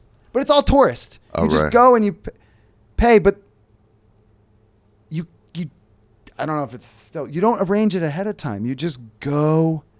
That's also awesome. I hate arranging ahead of time. You know, it's an American thing. Yes. Even, I don't know now, but as of 2017, this idea that you need a reservation was a very more American than anywhere else idea. Everywhere else, like, yeah, we'll have stuff like, well, can I arrange it? In Like, America, yeah. you're fucked if you don't. Yeah, right. You are screwed. They're like, no, just come. Like, what if it's full? They're like, I doubt it'll be full. They're like, well, let me make sure. And they go, nah, we don't really do that. Just When come. we climbed Kilimanjaro, I climbed it with my brother and a couple other guys. Really? We just went and crewed up from scratch. We like picked guys out from the street. In Tanzania? Yes, we went to this outfitter. We didn't go on the internet and find this thing ahead of time. We went to Moshi, Tanzania, and we bought you have to buy the permit To climb the thing. You're required by law to have, I think, 2 porters per climber, but then you also have a guide. And then we hired this guy, Tony, and they line up a bunch of African dudes. And they say, okay, pick who you want to be the porters. What, like and a you pick them whorehouse? by their shoes. Whoever has the best shoes you pick, because you're climbing a 19,000 foot mountain. And these guys, they are the stars of that town. They're like the richest guys in there because you're paying them $500 for a week. Which is the richest thing you can do for a job there. Oh my God, the hotel's 10. Right. You know? How damn, you And our security guard at our hotel. I'm all over the place here because No, I think the point of the right Norway point. thing Yeah. was that this cracked it open. I went with someone who knew the terrain, so I had a guide, my girlfriend. Which is important. Right? And we It does went make it on way from easier there. on you. We Yeah. had Eurail passes. We went from Norway. The next place we went to from Norway was Venice. It was 3 days on trains, transferring trains. I remember getting to Italy. Remember, this is the 90s. It was different. It wasn't as rich as it is now. And there were people, and first of all, I was so disappointed by Italy. I was like, man, fuck this place. These trains fucking suck. What? This food is fucking bullshit. The food is 100% hype. This is not that great. This food is not that great. It's just fucking hyped up bullshit. Granted, I'm traveling on $10 a day. Right. Or whatever it is. Yeah. And I remember like because I'm coming from Scandinavia, how disorganized the train was. And we were waiting and waiting and waiting. And there was a family. They were taking the municipal train. They were moving. They had tables and chairs and shit in a blanket. Like they took all their chairs, moving homes, and, shit, put it in a blanket, tied a rope in it, and were trying to cram it through the door of the train. And so then that didn't fit. So they had to take all the chairs and shit and bring them. They're moving on a train, and we're waiting. 1,000 people are waiting. What? But then, have you been to Venice? No. Holy fuck. It is. I went, it wasn't flooded. It was dry. Because I think sometimes during the rainy season, maybe in spring or something, the sea level comes up because it rains so much or something. So dry, you mean you could walk in them? You could walk, it wasn't flooded. So you could walk. Oh my God. You cannot believe that this thing was fucking made. You couldn't make this place now. You're always lost. I'm always lost anyway. I don't have a good sense of direction. I have a terrible. Why? Because everything looks the same? Yes. Yeah, that's where Amsterdam was too. It takes a half an hour. You go 1 block away to the restaurant from your hotel. It'll take you an hour to find your hotel. You got to walk there, then up, then back. It's over. just the streets. Some of the streets are 20 feet long. You can't see anything. There's no horizon. It's just you're in a hallway. It's like the beginning of Snatch. Remember? Did you remember that movie a long Snatch? time ago. Yeah. When they're in the Diamond District and they walk into it's all done on surveillance monitors, and they walk into a hallway, and then they take a left in that door, and then they go into another hallway, take a right in that door. It's just like a maze. It's a whole city of that. And then there's a couple frames of references. There's the Piazza San Marco, the big plaza, and then there's the Rialto Bridge, which is the big bridge, or I think Rialto means bridge, whatever. It's the Rialto, Per Rialto or something. And that's how you can triangulate. And then there's the water. It's a little overrun. It's totally overrun with tourists. Was it overrun then? Yeah. Now it gets worse and worse, especially with the American tourists. Actually, don't travel. I love Tim Dillon. Is don't travel. Don't travel. Stay home. Don't travel by plane. Stop. Please, you're ruining. There is a thing where it's a lot of places, once you find out about them, it's too late. Yeah. But that, to me, that's instead of bemoaning how everything's ruined, just know there's other places that aren't ruined yet. You just have to be willing to give up some luxury. Yeah. And you have to be a little risky. That's what's fun about Mexico now. Okay. Mexico now, because of all of the press, and also, it's a civil war. Yeah. You're going down into a civil war. There's fucking armored personnel vehicles in the streets. You go up into these middle of nowhere little mountain towns. There'll be 10 they look like tanks.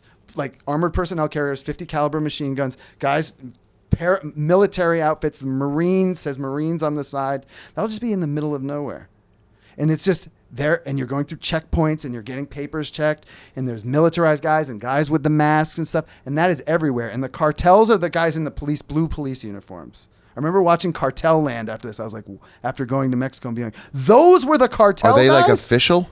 What's that? Are cartel like official?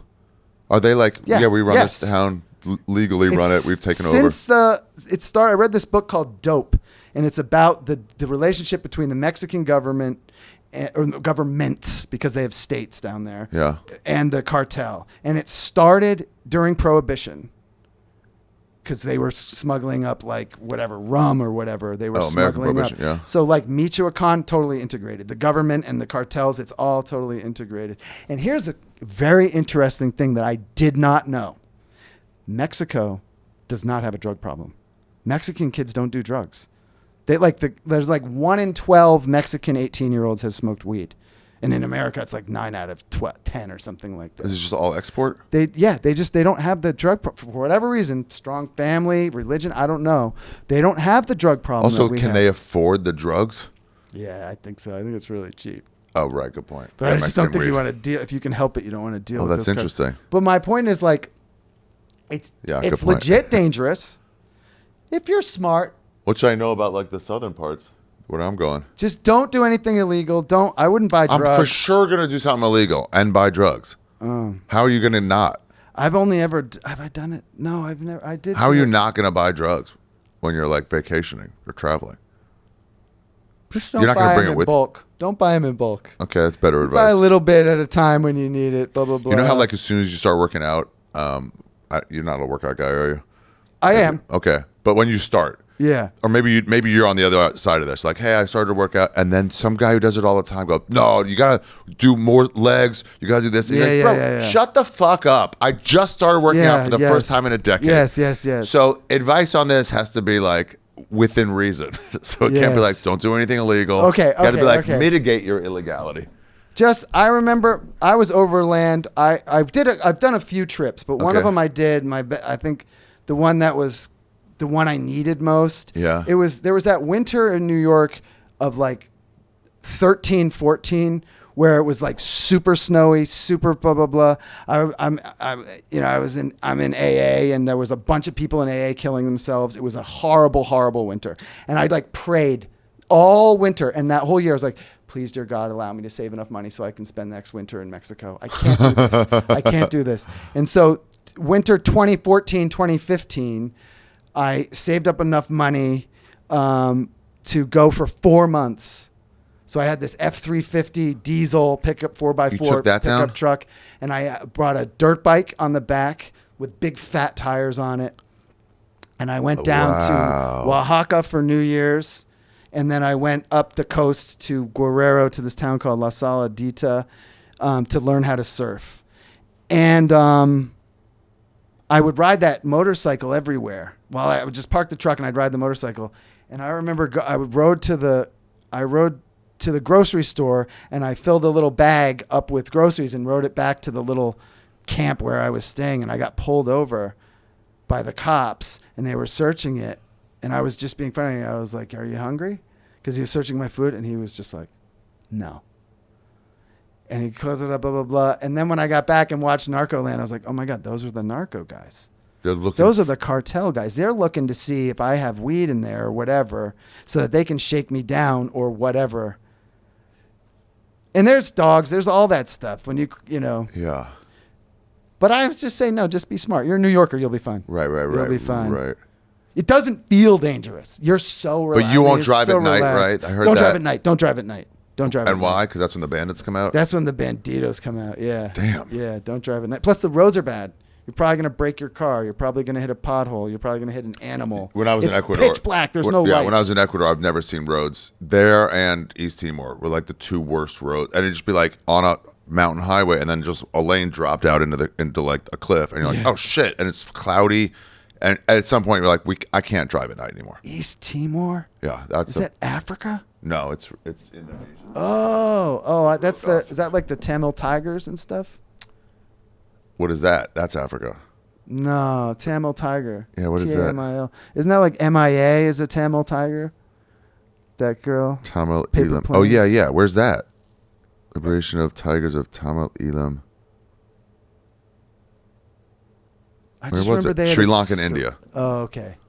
Yeah, East Timor. East It's Timor, they different. had a civil war recently, right? They're a new country, 2001 or 2 or 3. Okay. The Portuguese pulled out, said it's actually yours. They were like Yeah. a good colonizer. Yeah. They were like, we're just coming for coffee. We're not going to start whipping you guys.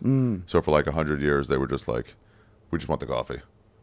And then they go, actually, you should be free, Yeah. like on their own. Yeah. And then the Indonesians were like, nope. And then they went in and fucking took over. So then they had to like drive the Indonesians out, and that got bloody. But on their way out, they destroyed all the roads. They're like, we're destroying your infrastructure on the way out, so you cannot have a country that's successful. On. Yeah. They got a little bit of oil. It's going to run out soon, so they're like staying just off the super crisis level. Mm-hmm. And hopefully they get going before that. But I don't know. But that's an unmapped place. Okay. You would love it. You get a moped or a motorcycle and just drive around the country. There's an island, bleep this, but I'll ask later if I should bleep it. It's called Island. Okay. And it's a forest reserve island. You get a fisherman to take you across. There's nothing on there. And say, pick me up in 3 or 4 hours. And it's just like, it's the end of the world. Fuck yeah. There's nothing there. And you got to take these shitty, they go from like 3-lane highways to 2 to 1 to dirt. Yeah. To like you'll see a car stuck in a puddle, and you take your moped or your bike around that puddle. If you like motorcycle travel, that's My favorite. Yeah, and then the same thing. There's nothing mapped out. So you go place to sleep. You learn Fatum Descansa. I still remember. And they go, yeah, that way. Yeah. And then you like ask over there, place to sleep, and they go, hold on, this guy like place to sleep, and they go, come on, back room. They feed you, mosquito net. In Austria, I did a motorcycle trip. My first. I didn't know how to ride. I was like, I knew how to ride like a dirt bike around a farm. Yeah. But it was like my first time riding. I had a learner's permit. I didn't even have a real motorcycle license. And I was with Tom Sachs, who's my mentor, and he's like a famous artist. He's in SACHS. He's in all the major contemporary art museums. Sounds like one of mine. There he is. That's my boy. Yeah. And so we had done a Cool. yeah, we rented these Cool. Honda Transalps, and we did a lap around Austria. And you could go and stay at these guest houses. And it's a guest house. Yeah. And you just say, and I remember like we would pull our bikes into like a barn, and they'd have like an old table saw. This with a in the Alps? blade this big. Yes. Gast That's house. where I learned Gast house. Yeah, yeah. And you didn't have to arrange anything. This is where I was telling you about. Went to a spa that we found. We were riding. It was dark. We were outside of Innsbruck. We were in between, I think, Salzburg and Innsbruck, and it was dark. And we were riding, and it was freezing cold. It's October in the Alps. And we rode by this building, and the building had like tubes coming out of it, like water slide tubes. And Tom pulls over, and he's like, let's go check that building out. And we pulled in, and it was like, for America, it would be like a 5-star spa that your wife would go to and bankrupt, be $1,000 a day. Yeah.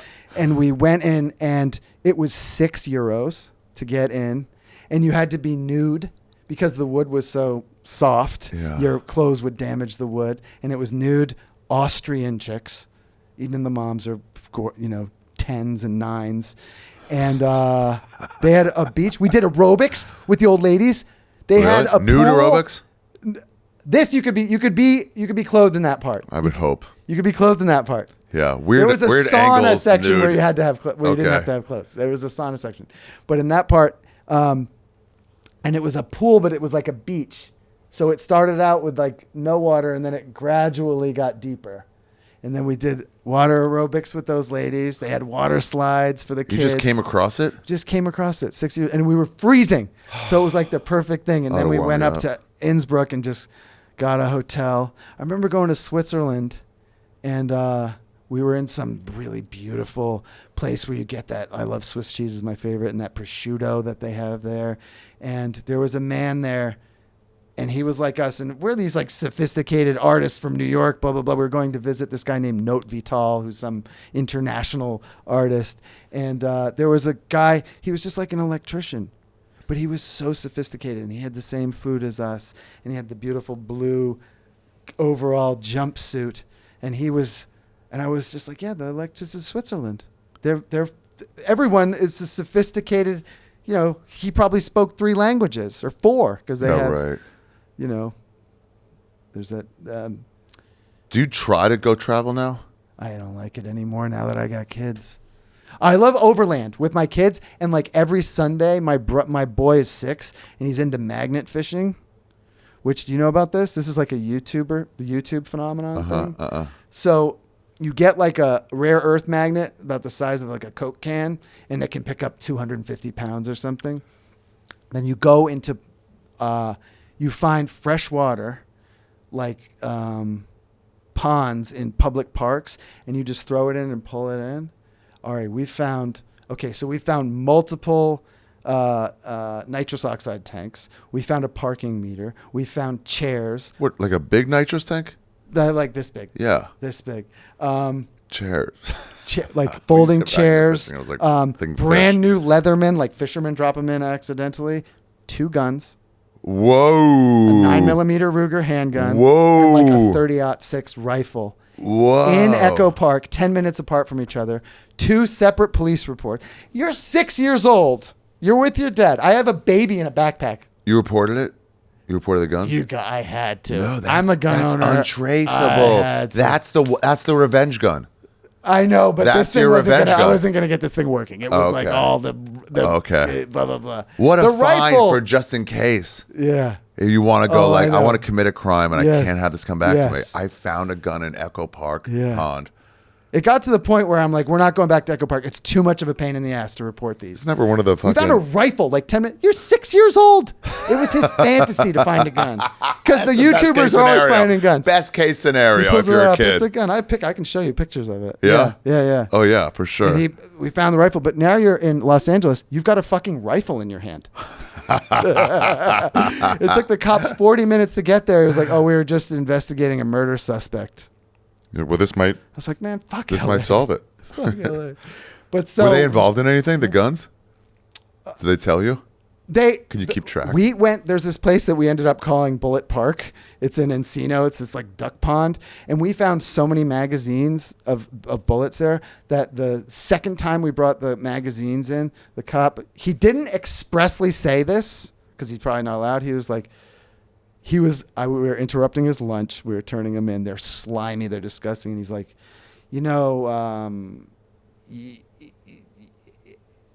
we can't get fingerprints off this, so it's really no help for us if you were to bring this. He's just telling me to throw them in the garbage. Stop. Yeah, stop bringing these in because we can't do anything with it, and I got to do all this fucking paperwork, and I'm in the middle of my just to show there's I'm no in the middle of my fingerprints. Panda Express. So that brings us on all these little micro adventures all over LA County because I have an 18-month-old, so we can't do we used to do dirt biking trips all over LA County before the baby was born because we both have like electric dirt bikes. So now we have this magnet. You and your lady? What's that? Who's with you and your lady? My boy and me and my lady. But Okay. she would take I recommend this if you have kids, do one weekend day. Mom gets the kids, one weekend day, dad gets the kids. So you get a Different break. experiences. You get a break. Oh, yeah. From so the you're kids. off. Oh, yeah. And so our thing that we're doing now is magnet fishing. And we go... That's so cool and just find shit. Because you just go on the internet and you either search for public parks with ponds. And so now we're finding all these places that we would never go in. Who's the werewolf guy in the werewolf movie? The really hot one with a V or a Z? I know who you're talking about. Did he Twilight guy? Yeah. Yeah. Did he get punched in Echo Park? One of them was trying to, definitely that wasn't part of the story, but trying to score. Yeah. And then got beat up. Why is he there? Yeah. Was it Echo Park? Was that is it kind of shitty at night with heroin? Yes. It used to be really bad. We went to one park, I think it's called I want to say it's MacArthur Park, but isn't that in Brooklyn? It's that. Oh, maybe. But maybe it's the same guy. What's right near Philippe's? It's near one of those famous delis that's going out of business. Philippe's, not Cantor's. Not the one here. No. I think Philippe's, with the au jus. Oh, it was right around there. It's not Philippe's. It's something else. I know what you're talking about. Yeah, French dip. Yeah. Yeah. That park is that's nice. You're you got to get out before sundown. Is there water in there? Because we haven't hit that one yet. Oh, we got to go to that one. Yeah. Oh, gotta go with yeah. the You're point gonna of find that some needles. Yeah. You're gonna just come up with a bunch of pointy. Yeah. But the point is, like, that's a way that You we can still okay. you talk about psychogeography, where you go with a little mission. Yeah. Fixing your tire. So we do that within Los Angeles. We do the little mission, and ours is magnet fishing. So it brings us to all these, and we kind of do it. We have all day Sunday, so we can go far, far away. We went up to like Big Bear Lake up at like 7,000 feet a couple of weeks ago. And went magnet fishing. Yeah, found like fish hooks. Didn't find shit. But then we went to the Reagan Library on the way home. You what? Went to the Ronald Reagan Library on the way home. That's nice. You ever go to the Anderson's split pea soup? No. It's like most of the way up to San Fran. Okay. Just as old Dutch people. They're known for split pea soup. Anderson's split pea. You don't know it? Fantastic. I'm gonna go. It's off on the PCH. By the way, if you go to the Ronald Reagan Presidential Library, they have his Air Force One. What do you mean the jet? His basketball shoes? Oh, okay. They have his whole jet in a huge hangar, right? You can go on it. Was he the first one with the jet? No. Okay. You can go on it. Cool. And you can go on the Marine one, the helicopter. And I got to tell you, it's not a 747 like Trump has and like Obama had. It's not the big giant one. It's like a 737 or something. Yeah. It sucks. It's like a fucking post office on the inside. It's federal government. You're like, oh, I used to think this was so cool. It wasn't luxury? Not at What? all. It's gross. It's like that fake wood veneer shit. And it's the small seats. And even the presidential, like the presidential bedroom is like this wide. It's just like a back of an RV. Seat belts that go across the bed. They didn't know what they were doing. That's so funny. But the 747 one, I bet is fucking awesome. Like chairs that like turn. And like big king size bed. There is something to traveling in America. It's like, don't forget about this place. It's big. Oh, you know, it's huge. I know this isn't to scale. I don't know how the scale works, but it's like it's the whole fucking thing here. Yes. So like, there's crazy shit all over. Oh yeah. And it's like cool that you're doing those too. Oh yeah. I've done the whole fucking East Coast because I lived in New York for 20 years. I grew up in the Northeast. I was born in Maine, so all of that New England stuff, I've done it all. I haven't done any of the middle stuff. None of that Michigan stuff. None of that. Well, Montana will be cool. Montana, I've done. I've done. Yeah. I've done it. But Montana will be really cool. You ever go floating? I've done it in West Virginia. God, it rules. It's just like the tube. Yeah. Yeah. It's the most fun. It's so relaxed. I mean, I don't know how it is if you're not drinking. I assume it's close. Do you do anything or no? Nothing. No, not even weed. No, I would smoke a cigarette. I smoke one cigarette if a friend dies. That's nice. As like a tribute. Yeah. Oh, which I have a couple coming to me. Fuck it. Two people I know died. Save them up. So I have two coming. Don't do them back to back. You'll be hooked. Yeah, it's so fun. You just like chill, eat some fruit. When you gotta piss, it's cold. Yeah, but a little bit. But it's so hot out. Okay. And then when you gotta piss, you just jump in. The one in Montana was like the water was never further up than your chest. Okay. So you walk along with it, piss while you're walking, jump right back in. Do you think I could do it with an 18-month-old? If you're not drinking, I'd put like a life preserver on. Yeah, it's a lot of sun. Oh, she didn't care about that. Okay. Yeah. Yeah, if you're with. When does this air, do you think? I don't know. Okay, because Isabel's birthday, we're going to be up there. And we have a whole little, my wife's birthday, we're going to be in Missoula. So I have a bunch of little activities. And that's one of the ones that's on there.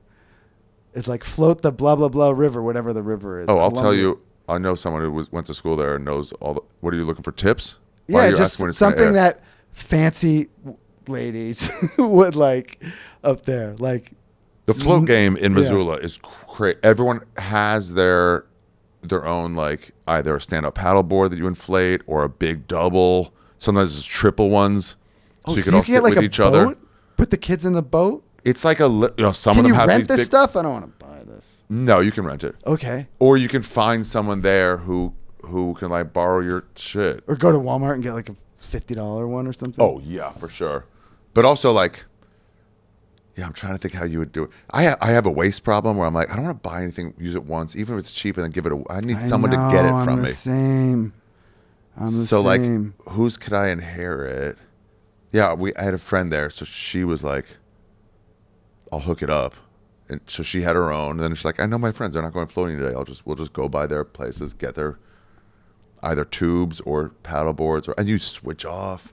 Oh, it's so man. fun. You get some fruit and shit and like sandwich meat for whatever. There's places you can like pull off. It's got to be the same one if it's by Missoula. Okay. It's got to be the same one. All right. Do you want me to get you like where it is? Yeah. Okay. Yeah. Yes. Are you saying you want this to come out before so you can get tips on it? No, I'm just saying I don't want to spoil it for her if it comes out before.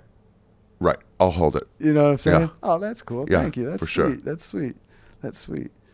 But yeah, America is a different set of. It's definitely overland. You definitely want to do it by car. You want to do it by car. Route 66 is dead-ish, but still It's kicking. cool. Yeah. We did Route 66 when we went to Utah for my boys for his 3rd birthday, so he was only 2. We went, and this was kind of like a fancy thing. Okay. I went with my friend Yaniv Shulman, and you know who that Another is? one of ours. Yeah. You know who he is because he's the catfish guy on MTV. You know the term catfish? Getting catfished? Yeah. He invented it. It was He him and his invented- brothers. He started doing He's it to the people? one. Yes. Wow. Yes, and he had a show called Catfish I've only on known MTV. people who have been catfished. I remember they showed me the rough cut, and I said, you should call this movie Catfish, and they said, that's what we're thinking. Why catfish? You have to see there was a documentary, and it's him getting catfished. And Is it so because that's how you no, hunt them? it's not this is that. the story. This is what it is. It's when I can't remember what species of fish it is. Let's say it's salmon. So when they're shipping salmon, if they're being shipped too long in a container, they will stop moving, and they'll atrophy and they'll die. So they throw a catfish in there because the catfish goes in and wrecks everything and is bothering them, and it keeps the salmon or whatever the fish is fit. Oh, wow. And so there's this guy I'm giving the movie away, but in the end of the movie, the person who catfished Neve, my friend Yaniv, either her husband or her brother or something is like, and he tells this story, what I just told about the catfish, and he's like, and that's whatever her name is. That's what Becky or whatever, that's what she is. She's like, she's that. She's stirring everything up to keep everybody. It's just such a beautiful, poetic thing. And so that's where it comes from. But it's in that I documentary. mean, I am a Catfish. long-standing troll. Yes. And I can't believe I've never thought of it from the catfisher's point of view. Yeah. What a high-level thing to get some guy hooked on sexuality from just you. Yeah. You're like texting some guy, I want you to fuck my pussy. And then some dude is like, Because are Neve, you wet right now? I was Neve's friend. We were all buddies when this was happening, when this was unfolding in real time. Wow. And his brother, Ariel Shulman, and he's a directing duo called Supermarché with Henry Juice. So Ariel and Henry Juice, they've done like Jamie Foxx movies and stuff. This was their like first feature there. They just were like, Neve is getting scammed. Like, this is horseshit. And it was this complicated thing that kept unfolding, and she kept sending these pictures of beautiful women. But the thing is, Neve has always been a fucking apex predator killer lady. Like, he dated like the entire New York City ballet. Wow. Like, his girls have always been Dates 10s. above. And Yeah. his wife has 3 kids, and she's knockout perfect body. Like, this is just his standard. But this was like in the kind So of he's not like, earliest this days doesn't seem of weird. He's like, this seems this about is the right for me. earliest days of Facebook. And so this lady, and Neve is like traveling all over the world. We do all these things. He has like, his Facebook's really interesting. He lives in New York City. He's beautiful. He's gorgeous. He's a good dancer. He knows all these people. And so this lady sees his thing, and like, she just wants to vicariously be in that thing. And they sort of like fall in love with each other. And then he meets this lady, and she's just, she's a regular American, like, kind of housewife lady. And she has like a special needs daughter that she has to take care of. And so she's kind of trapped in this like just regular American kind of, you know, not tragic, but not exciting New York, you know, lifestyle. And it was just kind of like an entertainment thing for her. Like, and then she met him and she was like, no, I've been faking it. That's not who I look like. the or way who I they am. did this movie. What's They it did it called? all real time with like GoPros and shit. It's called Catfish. Wow. Yeah, Universal bought it. Wow. 08, 09? Oh, I got it. 2012. Yeah, there they are. 2010. And they go and they like track her down and they get these like, they have to figure it out. It's like a mystery. It's so good. Wow. Yeah. All right, I'll watch that. I'll add Yeah. that to the list. I forgot where I was. How did we get on Catfish? How did we get on Catfish? Going overland travel. Overland. You did it with your friend, maybe? Let's get there. I am a pothead. You're not. We can get there. Okay. We were talking about Montana. We were talking about floating down the river. Yeah. We were talking about. Just waiting on something because you don't want to He's have the it guy that we ruined. got the flat tires with, by the way. He's Oh, really? The main guy in that movie, yes. He didn't get the flat tires. Our friend John got the flat tires, but he helped change them. How do you get all of your friends to go do this stuff with you? Well, we were all single. None of us had kids, and we were all relatively successful. We had, you know, my brother and I had done the HBO series. We did a series that went on HBO, and we had like a little bit of money. What series? It was called the Neistat Brothers. And so my brother's like a big famous YouTuber, Casey Neistat. How are you both going in YouTube? Well, he went first, and he got really rich and really successful. And he went from HBO, and then he did this vlog where he did 800 days in a row. He uploaded a video, and these are complicated videos. These are like This is high back then. production videos, and he's Yeah. just making them himself. So he's a fucking badass. He's my other brother. It's so funny when two brothers or two siblings anyway are both like in the public eye. Yeah. Differently, not like doing the Yes. same thing. But we get confused, which works out great for me because he's super, super successful. You know, they works out great for me. I got an email once saying, Aries, do you want to come to a spot at the Improv on a big important night? And I was like, yeah, sure, I'd love to do that show. Was this meant for me or Aries Spears? Because you said Aries. And they go, oh, it is. No, sorry, we meant it for Ari Spears. Fuck and I was like, well, you. do you have stage time? They go, no, it's full that week. And I'm like, you just said you had a spot open. In the email, you said we have an opening. Oh, like, damn. So what happened? I didn't get the spot. Yeah. But yeah, be convinced for mixed up for Casey. People watching remember what road we were going down when People watching will remember. That's why I need a producer. Well, Those are yeah. the moments. Yeah. So wait, Montana. Overland travel. Yes. Catfish. Catfish. Um, How'd you get Catfish? Something Something about him. Yeah, something about Neve. Something about Hot women. and the lady catfishing Neve and where the term Going comes fishing. from. No. No, floating. I think it's right after Montana. I Yeah. can get. This is weed. Don't smoke weed. But also you. So do. Yeah, but is that the- weed's what brought me in. Oh right. Weed is what poisoned me. Oh, fuck. It's I done. don't remember. Let's find something else for a second, and then if it comes back, it comes Yeah. back. This Google destroyed this muscle in our brain. Remember when you'd have to and you'd let it go? Yeah. And you go back to it and you let it go. You're trying to think of a word. Google destroyed it, or you just look it up. Yeah. Yeah, we're on this fucking. For me, one of those that I have right now that is Sam Tripoli. Yeah, what? Because there's so many Sam. There's Sam Talent. There's Sam. There's one that begins with an M. There's so many Sam. Sam Morril. Sam Morril. Yeah. It's Sam Tripoli. I know Sam Tripoli. I went on his podcast with Johnny Woodward and the Broken Sim podcast. Okay. So whenever I want to tell people that I went on Sam Tripoli, I can't get the Tripoli. I'm like, Martini, This is so weird. There's such blocks on So I certain just things. wrote it down and put it on a Post-it note on my desk, and I look at it every All the day, time? trying to burn it into my brain. Sam Tripoli is the term the tip of the spear Yes. for the army, the armed Yes. forces. Yes. He's that for comedy. He is? He goes after so hard to his own detriment anyone who comes against us. God bless That him. you just need him to God to bless say him. like horrible public things about people that you might run into. Like, thanks, Sam. We weren't going to say it out of like awkwardness or whatever, but he is just like, Wow. yeah. Wow. After I did this podcast, I was like, can I say that I know you? I love Sam. We used to do a podcast together. Sure. Yeah. So you're done traveling, Oh, man. Yeah. So or I are you gonna pick it up? Wait, I know what it was. Okay. Yes. All right. Yes. All right, don't tell me. It was Start so it. you're done traveling. Okay. So Neve, he's got little kids now. Now he's got 3 kids. Yeah. So back when he had 2 kids, he sent me. He was like, I'm signing up for this trip. You want to come?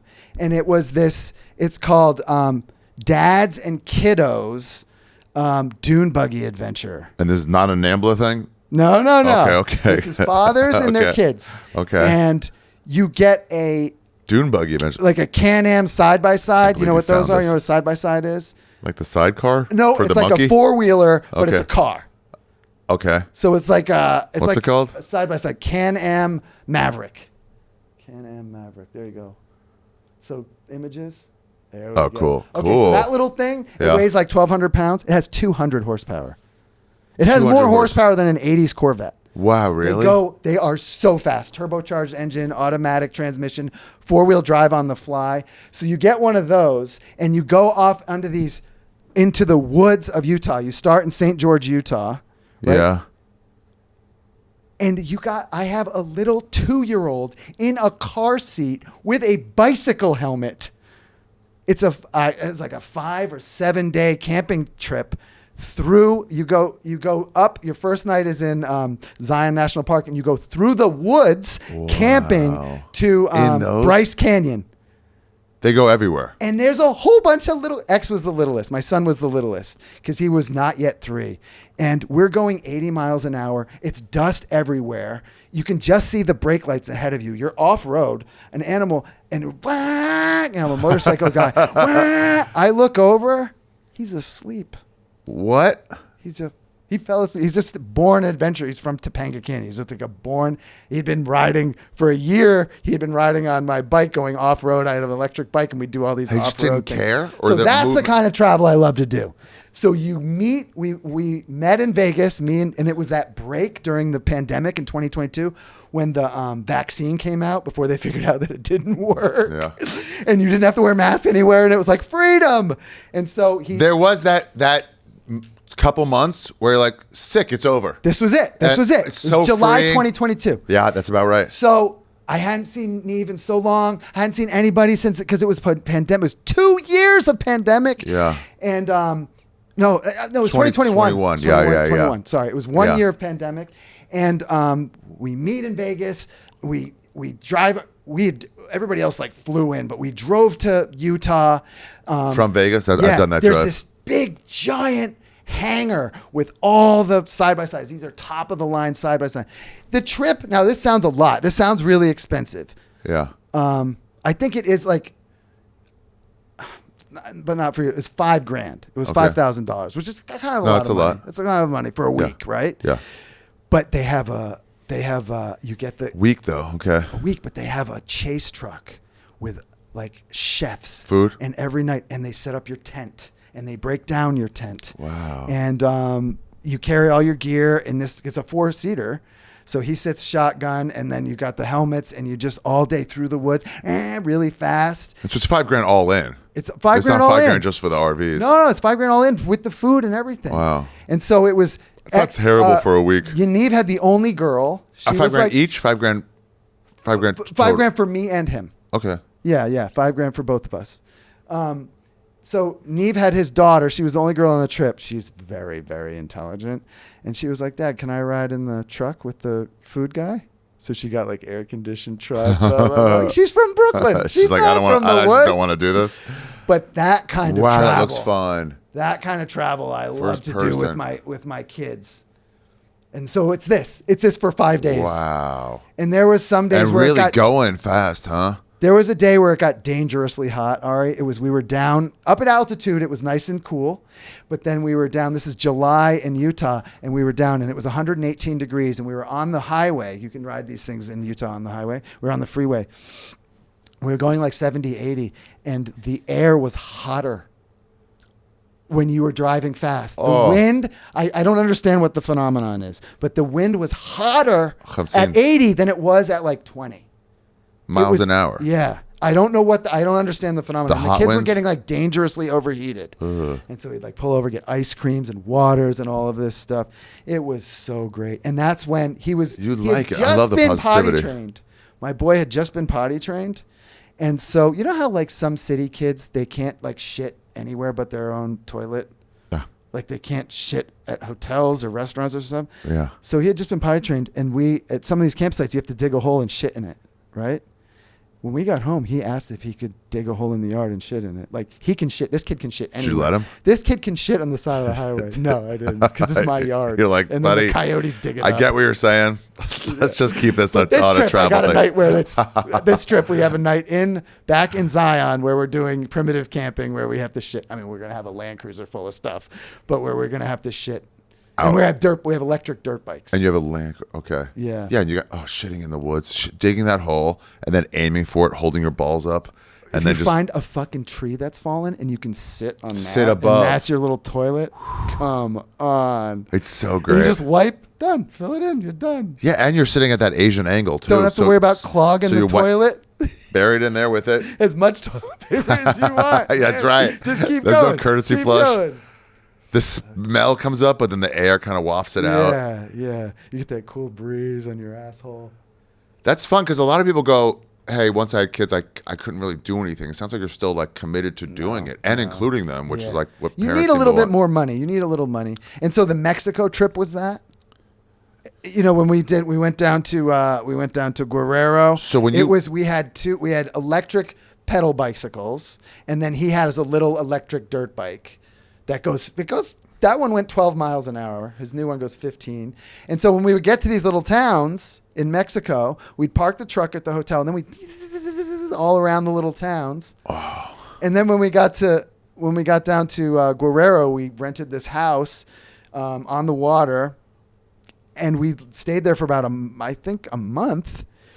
And we would just those electric bikes were like our car. We would ride to little breakfast places. There was a bridge, and the water. He's fine to ride it. He rides them. Oh, he's really good. Yeah, Wow. He can go through the woods like an extension of his body. No license needed. Nope, it goes 15.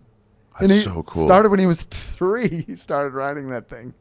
That's so cool. Easier to learn for the kids. Easier to learn than the pedal bicycle. 4 wheels.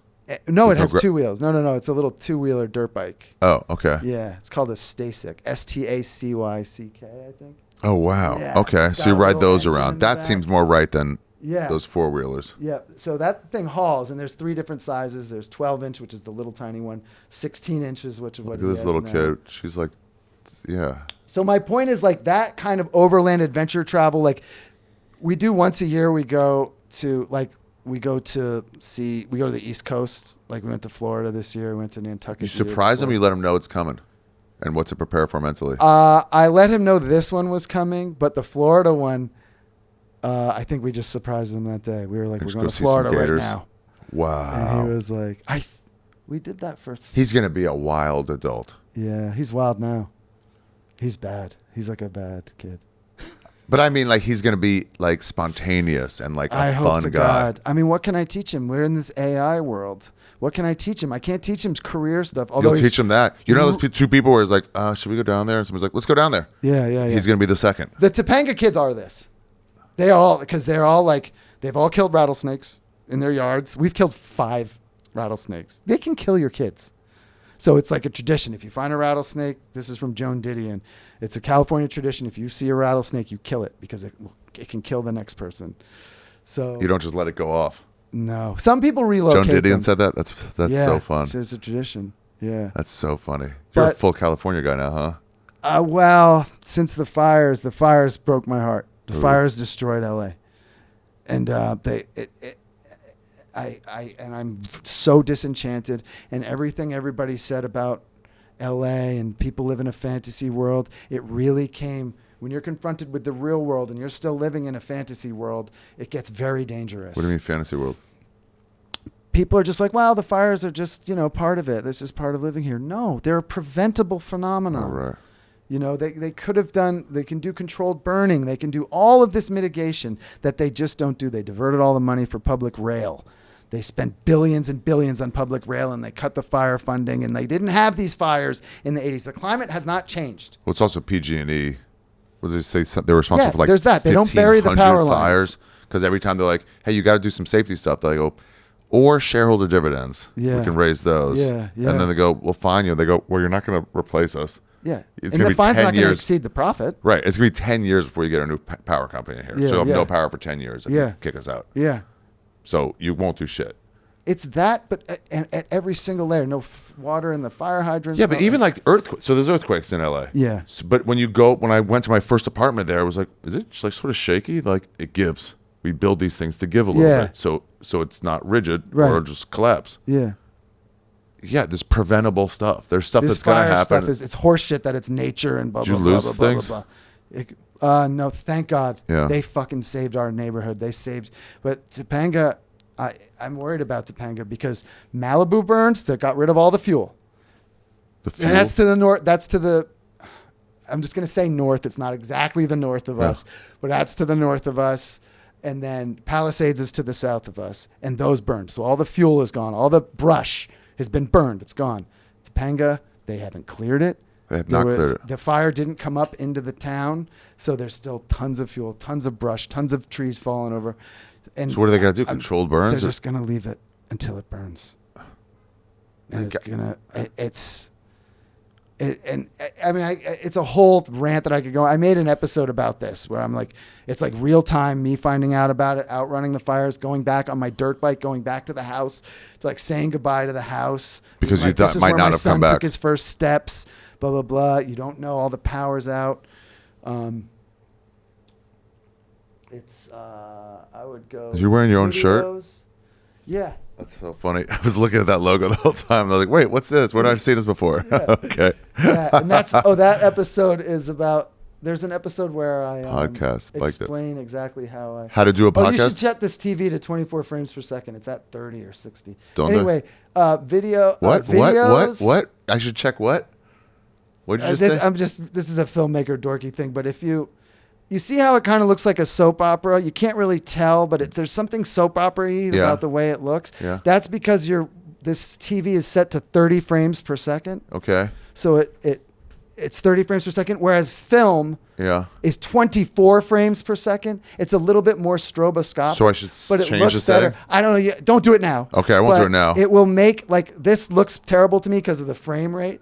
Yeah. But so if you go one of the videos, what were we just talking about? The fires. Yeah. Click videos at the top of the channel. See how it says Yeah. video, home videos, and then podcast. What is this? You just explain every week something? Catastrophe. Escaping the LA fires. Oh. God, I'm cutting way back on the. Catastrophe. Have you seen any of these videos that I've made? I saw one on building out a something. It's been a while since I first contacted you. I saw one. Okay. And then This one's pretty good. This one probably happened when did you first contact me? Was it before or after? it felt the like fires? almost a year ago. Okay, so then this is after that. Yeah. But I have the map to show you where the fires. So that's my road. That's on my road, and I'm looking Damn. south towards my house. House. There's the house. That's such a cutesy way to talk about terrible shit. Damn. Has the vibe recovered up Yes, and that's what's a little scary. there? When I went 'Cause to it's LA, it beautiful was like now. people like, wait, Because it's beautiful now, because all the brush got burned back. It rained after that, yeah. right? And then it's all this lush grass, but it's not overgrown. It's beautiful now. And here's the thing everything's fine. But Malibu is decimated. The Palisades in Malibu were gems. These were places that we would go on the weekends where we would meet our families. They're beautiful little villages. They're wonderful gems. So, but they're rich places. Malibu for sure. That's what I'm more familiar with. Tim Dillon says about Palisades, he says it's where the working rich live. And it's the people who busted their ass and they've earned those $8 million houses. Right. A lot of entertainment. I think, didn't Tom and Christina have a place up there? Didn't they have like a recording I studio think or his something? place, he had already sold it. Okay. I think it's gone. Okay, right. My buddy lost half his old house, but he had already left, Steve. So after the fires, right, there were huge rains and floods. And this is, people aren't talking about this, okay? They went right, all those burned up batteries and plastic and beds and furniture, all that stuff emulsified into ash and went down into the ocean. So now when you're walking in Malibu, I am 50 years old and I have never seen a dead sea lion on a beach. I've always lived on the coast my whole life. I'd never seen a dead sea lion on my beach. And I saw one a month ago or 2 months ago. From the water is plastic poisoned. water? The water's poisoned. And there's local footage. There's like local Instagram threads and groups where like they just bulldozed that poisoned sand. They just churned it with the clean sand. So there's poison. There's mercury in there. And it's killing. The baby dolphins are washing up. All kinds of sea life. People are doing independent toxicology sampling, and the water's fucking poison. So now we don't have the beach. But the people are just pretending. Oh, we're gonna rebuild. Blah blah blah. I've heard that there's something like 6,000 structures burned. So there it is. That's Topanga. That's when I start crying on camera. Like my voice cracks. I'm like, that's Topanga. Because I think that's my house. It's also, look how fast it's going. It doesn't go fast. That's the thing I didn't realize. It does not go fast? I was a little bit more panicky than I needed to be because it goes a little bit slowly. It's a little slow. They know what they're going to be able to stop and they know what they're not going to be. I thought it was like, it's not. It's less than a mile an hour. I was in. So that's me back at the house. Me and Mar on a hike. There was like a brush fire. Yeah. And it was like over there, but Yeah. I'm saying like 4 football fields. Yeah. Maybe 7 or 8 football fields. I'm like, oh wow, cool. And then it was like, oh, it's like 2 football fields away now. Like, hey, let's move. Yes. But it happened within like 6 or 7 minutes. So I don't. Yeah. And it was like. Yeah, so this was slower. This was slower, yes. But also they had suppression, they had fire departments, and the thing that made it so catastrophic, Ari, was that the winds were 100 miles an hour. They couldn't get any aircraft up. And then some kid was flying, and he was made out to be a villain, okay? Yeah. Some kid was flying a drone trying to get footage, and one of the fire suppression Hit it, and it grounded the plane. It like 1 in a million. It like smashed up and they grounded the plane, and they had leased these planes from Canada. Why the fuck don't we own those planes, by the way? It was just like, I try to give people like the benefit of the doubt where it's like the winds where I saw tractor trailers were turned over. I've seen that. Winds, that would have happened without the fire, that wind. Yeah. So it's like, that is not a thing that happens much. No. And then also like the drought to rain and then dead trees. Yes. New brush. Then it gets old and dry. Yeah, and suddenly become twigs. Yeah. And it's like, I mean, just hated the world that immediately went to like, here's what you did wrong. Like, it's still burning. Some compassion. Yeah. But no, it was a gross incompetence. Yeah. And I've been listening to these stories. I've been listening to people who've lived there for generations. And like, there's this guy, Michael Schellenberger. He wrote San Francisco. He ran for governor. But he talks about in 1870 or 1880, 2 million acres of California would burn every year. Now it's like 10,000 acres because we came in with our technology and we have this licked. This is a licked problem. This is not a problem. What happened was they diverted the funds to homeless people, to the homeless industry, which grew the homeless. There's more homeless now. And they diverted the funds to light rail, which they never built. And it was from a town nobody gives a shit about to a town nobody gives a shit about. And that was 200 and something billion. And that was diverted from the forest management money. Plus you have the people voting. That's my road. You have the people voting. And then people are just like, nah, turning around like, mm-mm. They were turned around by, there's a fire brigade guy there, and he's like, it's closed at the bottom. So this is me. Wow. Yeah. But it broke my heart. It broke my heart because I think I think we're gonna probably move. Really? We're probably gonna move to Austin like everybody else. Austin blows, bro. It's not. I mean, every time I come home from Austin, I'm just like, man, it's not like this. It's but fine, but it's fucking like it's got no class. It's got no like style or like. It's kind of like Brooklyn. It's like wannabe Brooklyn a little. It's like Brooklyn now. Yeah. It's like there's a bunch of influencers and people taking picture of food and like, no offense, no offense. You make videos. You're not an influencer, but like, I don't know. It's just, oh, you look like Segura there. It's got no, I don't know, fashion or just like, there's nothing to it. It's all West Village girls. The whole city's a city full of West Village girls. You know what I OnlyFans noticed models. today? What? Okay, today is a Friday. Okay, it's not a holiday or anything. I was just in the West Village. 90% of the girls, women, are in workout clothes. This was at 9 o'clock. Dude, it's West Village girls. They don't belong there. They got cheap rents in the pandemic. Oh, is that what happened? There's a thing. You can spot them. I thought it was dads paying rent. There's some of that. Okay. Or they're sharing 3 or 4 to a place, and they all dress exactly the same, but Yes. one step off. Like when you Yeah. see a bunch of goth people, and they're like, "You guys are sheep." I'm like, "You're wearing a uniform." Yes. You're no, both. I know this thing. Yeah. And they're like, "No, You I guys have." have conventions. Yeah, You have like exactly. GothCon. Yeah. Yes. So they all look the same. There's like pulled back hair with ponytails. Sometimes it's the halter top or whatever the top is. It shows a little bit of belly. Yep. The Yoga pants. the yoga pants out. Yep. They all love lattes. Yes. They love meeting for lattes. Yes. They're out. They're off. They're always off. Yeah. And they're working like advertising, and their boyfriend's working like the Wall Street Okay. or tech bros. Yes. And and now they're invading here. And I guess it's the work from home stuff. Work from home. So helped a that's lot. why they're out at 9:30 or whatever, because they're working till 8 at night. Yeah, I can't watch this anymore. Okay, yeah, It's so depressing. It's sickening. And so what happened was, Ari, I don't want to disclose where it is, but Yeah. in Calabasas, I have a studio, like an office, but it's like I turned it into a studio. I fucking love it.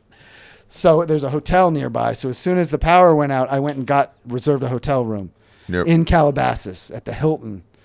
So you can still work. So the family could, this family could leave Topanga because they closed Topanga, and we have electricity, and so we went, and we were staying in the Hilton Garden Inn, and then there was a fire. That guy with the fucking flamethrower thing lit a huge fire across the street from the Hilton, and now the winds were blowing the fire towards Calabasas. Ugh. The Topanga fire, the Palisades fire, was being blown away from Calabasas.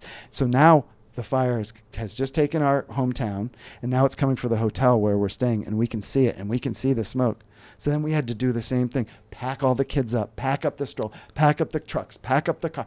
And then we had to go, and we fled to Sherman Oaks, where Casey's in-laws live. Thank God. They were in South Africa, and they said, just take the house. Whoa. And it was scarier than September 11th. I was in the Westville. I was on 13th and 8th on September 11th, 2001. This was scarier.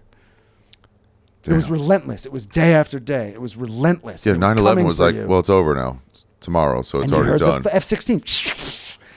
It was like, okay, well, the military is going to protect us We're now. on it. Yeah. And it's over. And also the New Yorkers' camaraderie, man. There's like, I wasn't here for it. we were all, where were you? You I in- was in LA. Okay.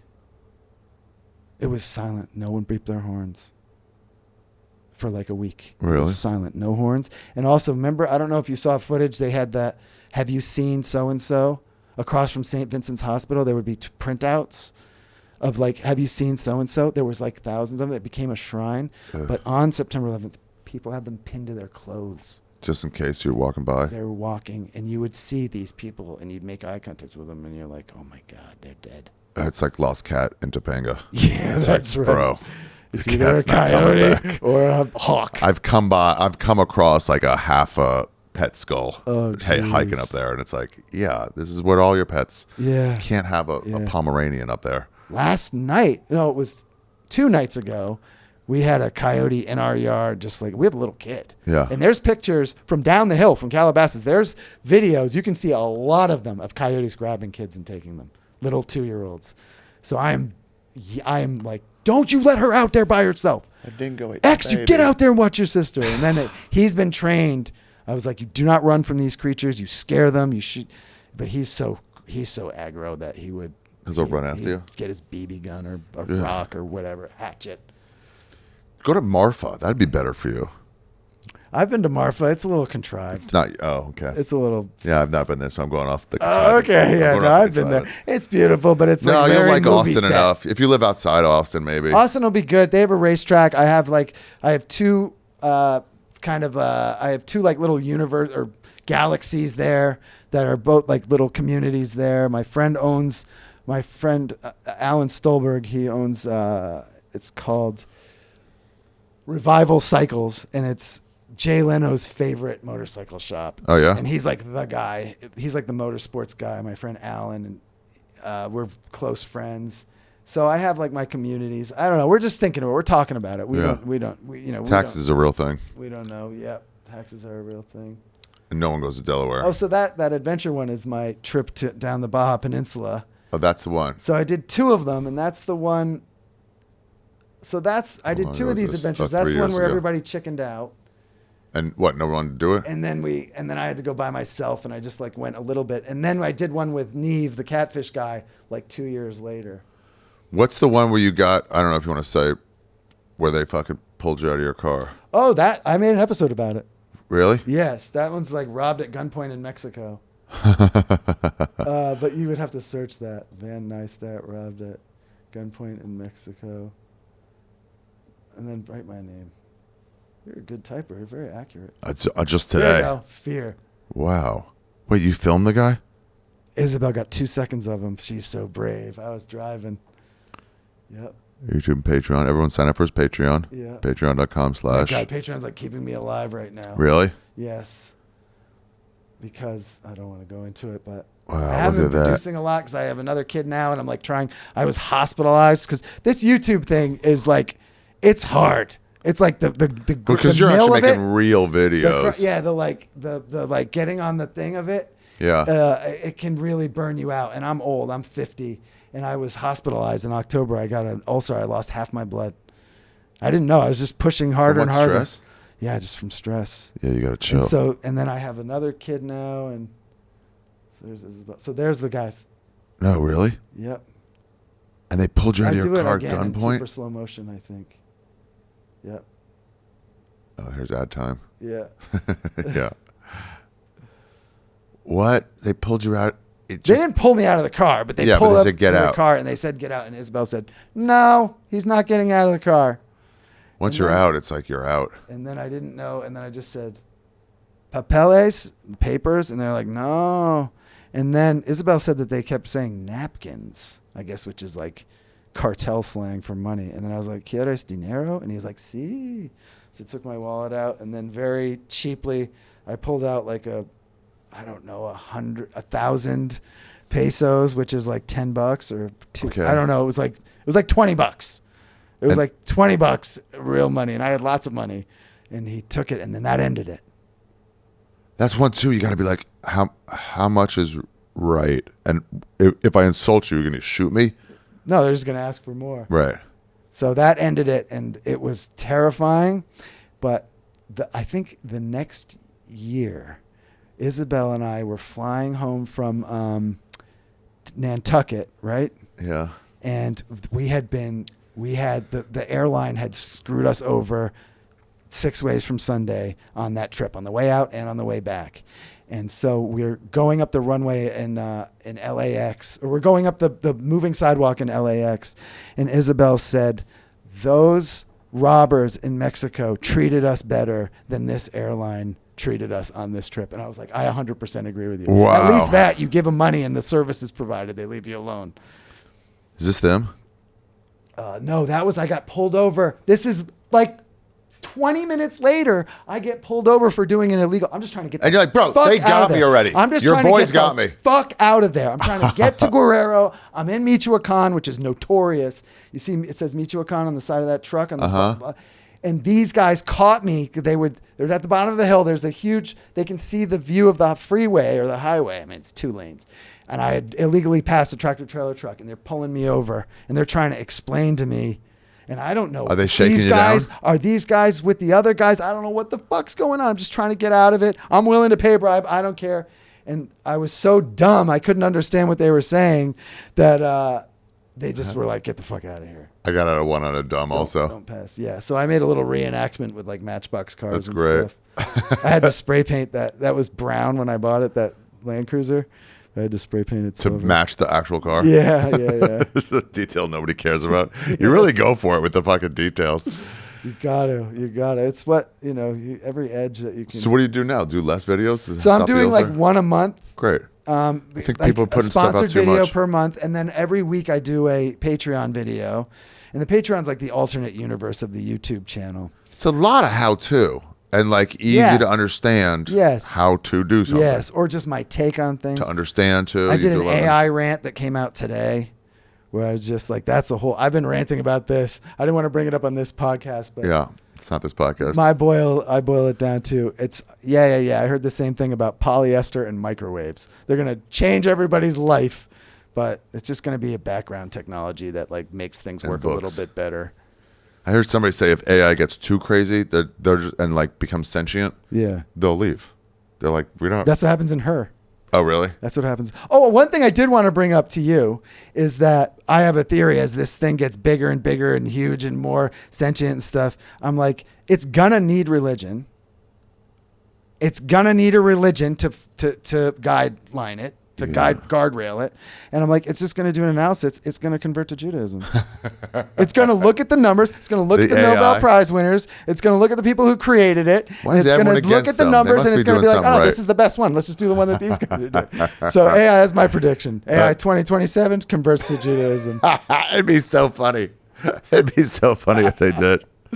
Like Elon Musk says, the most ironic outcome is the most likely. That's funny.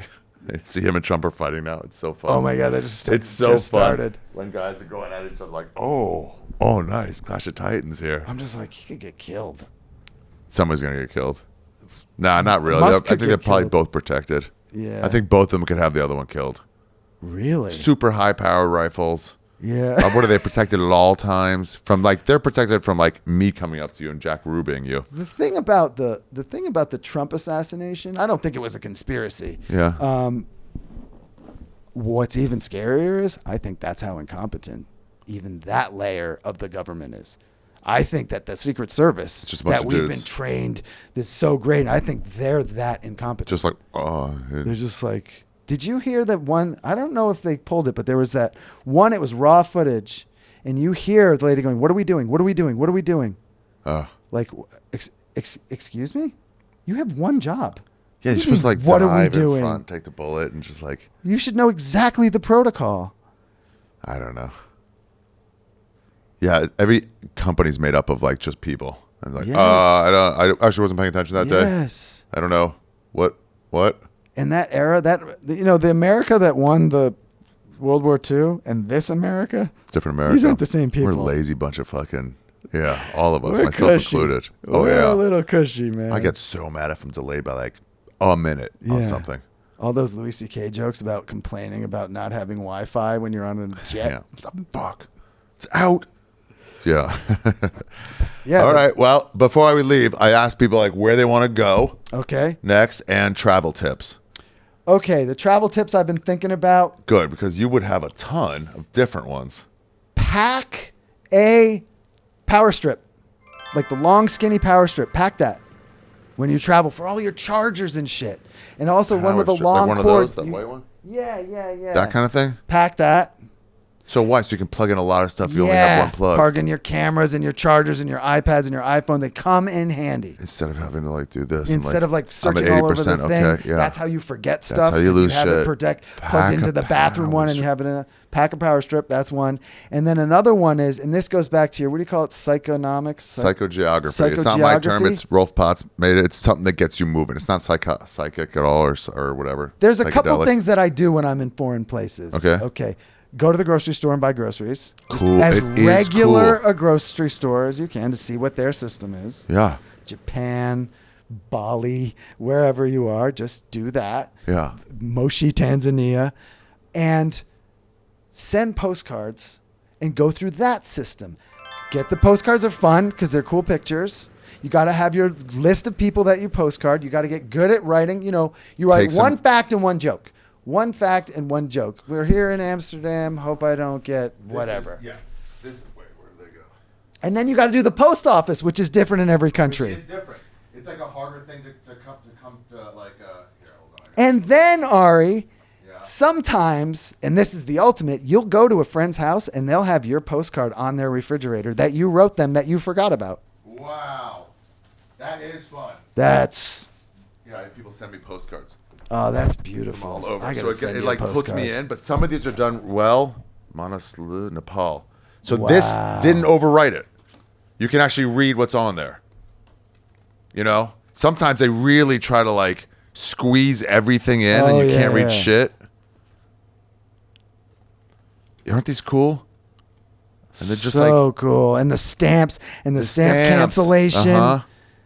Yeah. Oh, my birth certificate. Wow. Yeah, they sent me all these. Manaslu, 8,163 meters. Right. Not even Not feet. feet. Yeah, it's triple that. Machu Picchu, I got one. Wow. Isn't that crazy? And it was Yes. somewhere. People love a postcard. That's a Yeah. great And tip. the process too. Look, when you're doing these traveling, let's face it, you got a lot of time to kill. Yeah. You get bored. You go huddle up at a little cafe. You do your stamp thing. You write your little thing. It's like a journal, like a remote journal. You're keeping track of something, Yeah. right? Of some event. And then the person's gonna, and you have to go through that whole system of finding the stamp and finding the post office. It's also no more than 85% that postcard will get to where it's just supposed to go. Yeah. 85 is a good percentage, but sometimes you look like an Egyptian postal guy and goes, "You think I'm gonna not pocket that money and throw that in the trash?" The average llama dick is 15 inches long, and sex lasts around 45 minutes. At 11,000 feet, lasting that long is quite impressive, and the dick size is decent too. Danny Cox. And he said Wow, it. Yeah. 45 minutes. That's incredible. Yeah. I want to be a llama. Yeah, it's And you great. got a postcard of llamas. That's another thing. I find like foreign countries have a better sense of humor about sex. Yeah. Oh, in Sweden they have porn just playing like in kiosks at the mall. Really? I don't know if it's still that with the internet, but that's what it was like in the 90s. Damn. All right, and then where do you want to go? Where do I want to go? I want to explore South America. I love the Americas. I think I want to do like Argentina, Chile.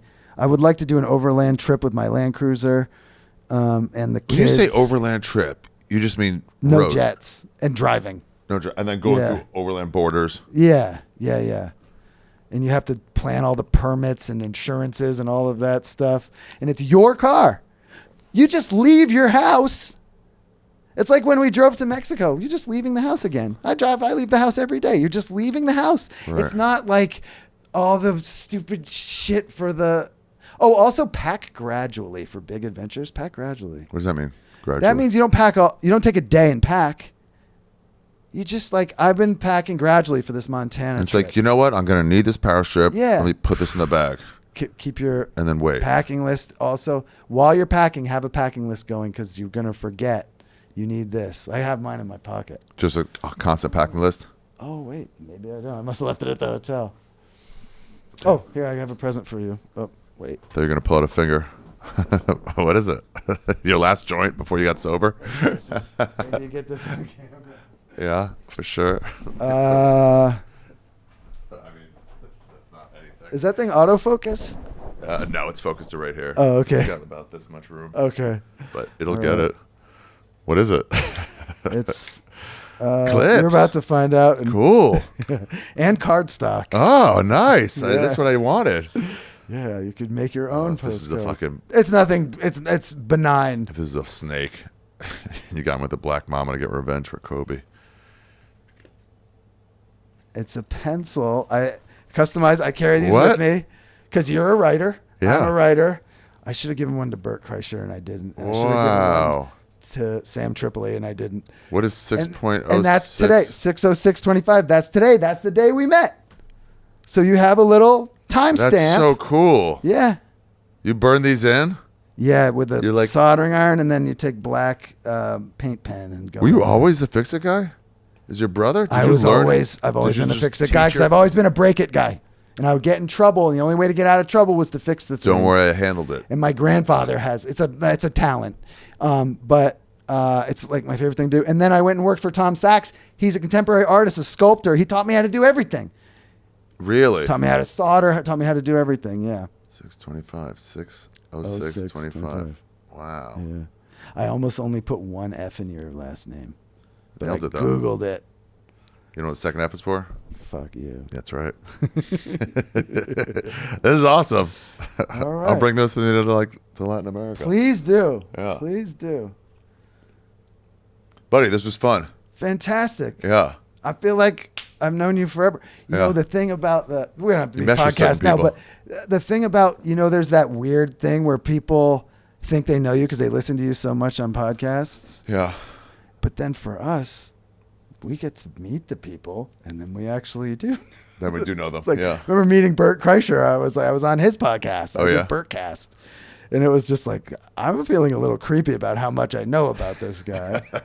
That's crazy. And you have that with you, too. Yeah. So this is cool because it's like, no, I do know that guy. I know that guy now. There's so much of an easier way to talk to someone, too. I saw Bill Murray at a music show yesterday. He jumped up and did a song with his Cuban drummer. I love that. And he just jumped up and did Love the One You're With in the middle of it. He's doing all this Afro jazz, whatever. And then Bill Murray just comes up and does a song. And then he's like hanging out at the bar and like doing stuff. And it's like everyone's like trying to like talk to him. And I'm sure they're like, I saw you in this and this. And I'm just like, you can't. There's nothing to do there. But a one-on-one like this, way better way to get to know somebody. Did you ever see, I know you've seen it, the viral video. These guys are having a bachelor party. You know what I'm talking about? Yeah, go ahead. They run into Bill Murray. Yeah. And he's giving advice. And he says, you're getting married tomorrow, so this isn't for you. But for the rest of you guys, when you're picking out a girl to marry, he's like, go on a big vacation on airplanes and go to places that are really hard to get into and really hard to get out of. And if you still like each other when you get back, get married in the airport. Get married in the airport. You can find the chapel right there. He's such a fucking national treasure. Van, thank you, Ari. This is fantastic. Thanks a lot. Everybody check you. out his stuff. Van Neistat on YouTube, and that's mostly it. That's YouTube. it. Spirited Man is The Spirited Man. that's my alter ego. Yeah, pleasure. You are a real fucking traveler. You've been fucking cool places. Done cool shit. All right. Thanks, buddy. All right, brother. Yeah. Okay, everybody. That was the episode. I will tell you, Norway is one of my favorite places in the world. It's the home of gnomes. The home of gnomes. That sounds pretty cool to say the home of gnomes. I'm going to say the home of gnomes a lot. I have one friend from Norway. No, two. No, he's from Denmark. One friend from Norway. No, two. I did do a bunch of. I went to a nightclub in a fun city with my promoter who's from Norway. And he was like, I can't stay out late. I'll get you in, I can't stay out late. I gotta go to like some family thing. And I was like, okay, hey, I found ecstasy. And he goes, oh, I can't do it. I'm like, all right, I'll just do some and throw the rest out. And he goes, fuck, give me dude, it's so fun to tell people who love drugs that you're gonna throw away their drugs. You're not even saying like, I'm mad at you. You just go, no, I'll just throw them away. If you say I'll give them to someone else, I go, yeah, good. If you go, I'm just gonna chuck them. They go, no, don't. I'll put it in my mouth or my nose. What a night that was. Actually, full circle, that whole night, so the guy ended up leaving after like 6 hours. I stayed 14 hours dancing my ass off. Did X, did Cat, Blow, obviously. Just kind of everything. Danced 14 hours. The next day, I was supposed to go to Norway. My back seized up, and I couldn't move.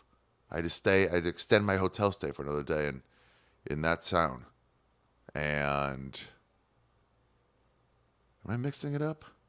Doesn't matter, Ari. You're not a good storyteller. Guys, check out Van Neistat everywhere you find everything. On Instagram, you can reach out to him and tell him you enjoyed the episode. Instagram.com/@Van Neistat. As well as his YouTube page where he does tons of fucking really cool how-to stuff all the time that you can do yourself. He challenges himself to do these weird things. Like if he was in here right now, he'd go, let me make it better lighting in here. If you respect your audience, maybe just do the lighting. It's not like you don't have lighting right here. I mean, you have the fucking lighting. Just put it up there and there. It's a lack of effort. And the audience knows it. Yeah, Norway rules. Bergen is the coolest city there, for sure. But then I've never been to the North, and that's in the summertime, dude. That would be intriguing. And the Ark. I mean, there's nothing to see there, but it's nice that they have it. You know what the Ark is? They have every seed from every plant. I think 2 of them. In case anything gets wiped out, extincted, they can replant them. That's cool. Guys, come to the Oktoberfest. We're doing an Oktoberfest You Be Trippin' live, June 10th in New York, in Brooklyn, at the new Brooklyn Improv. We're christening it. Oktoberfest. Come dressed in whatever German outfit you want. Try to make it Germanish. If it's a Lowenbrow t-shirt, kudos to you. Bring your beer steins. Get your beer, try to pour it into your own stein. I don't know if that's allowed, but it's gotta be. What are they gonna do? Not let you pour beer into your own cup? That'd be cool. Drink out of a stein. We're gonna celebrate Oktoberfest, June 10th at the Brooklyn Improv. Tickets are at arishafir.com. Oh, I gotta get these up. Or at minimum, right below wherever you're watching or listening. And guys, subscribe. Please subscribe. Leave an algorithm. Now I've got, what did I get? By the way, next week, Michael Malice takes us to North Korea. First trip we've had on You Be Trippin' to North Korea. It's the fucking non-comedian month. May is non-comedian month here at You Be Trippin'. Drubinski, Van Neistat, Michael Malice. Who did we have before that? Bunch of comedians. Interesting. That's it, guys. If you've already watched the end, please leave in the comments. Guys, leave something in the comments for the algorithm. Just do something. Just go in there and leave a comment and get these fucking... it's so dumb to feed the algorithm, but it's almost nothing. Definitely subscribe. Definitely subscribe on YouTube or on Spotify, wherever you're watching or listening. Definitely subscribe. But if you leave a comment on YouTube, it fucking helps more people see it. And then more people like this, vloggers, will be like, oh, I'd love to do your show. I heard about it. And you get really interesting people. It's a win-win. All right, guys. Thank you very much for tuning in. Like I said, next week, Michael Malice. Please go get the end. Oh, so maybe one of the comments could be who your favorite top 5 was from the end. Maybe one guy post that, and then here's my top 5 from the end. Top 5 stories, and then everyone can respond to that. And that'll be a fun little conversation. Okay, guys, that's it. Thank you. Until next week. Tak? It's not Norwegian. I think that's Danish. Tak is thank you. Definitely not goodbye. Guys, we're done. I'll see you next week. Thank you for tuning in. I'm really enjoying this podcast.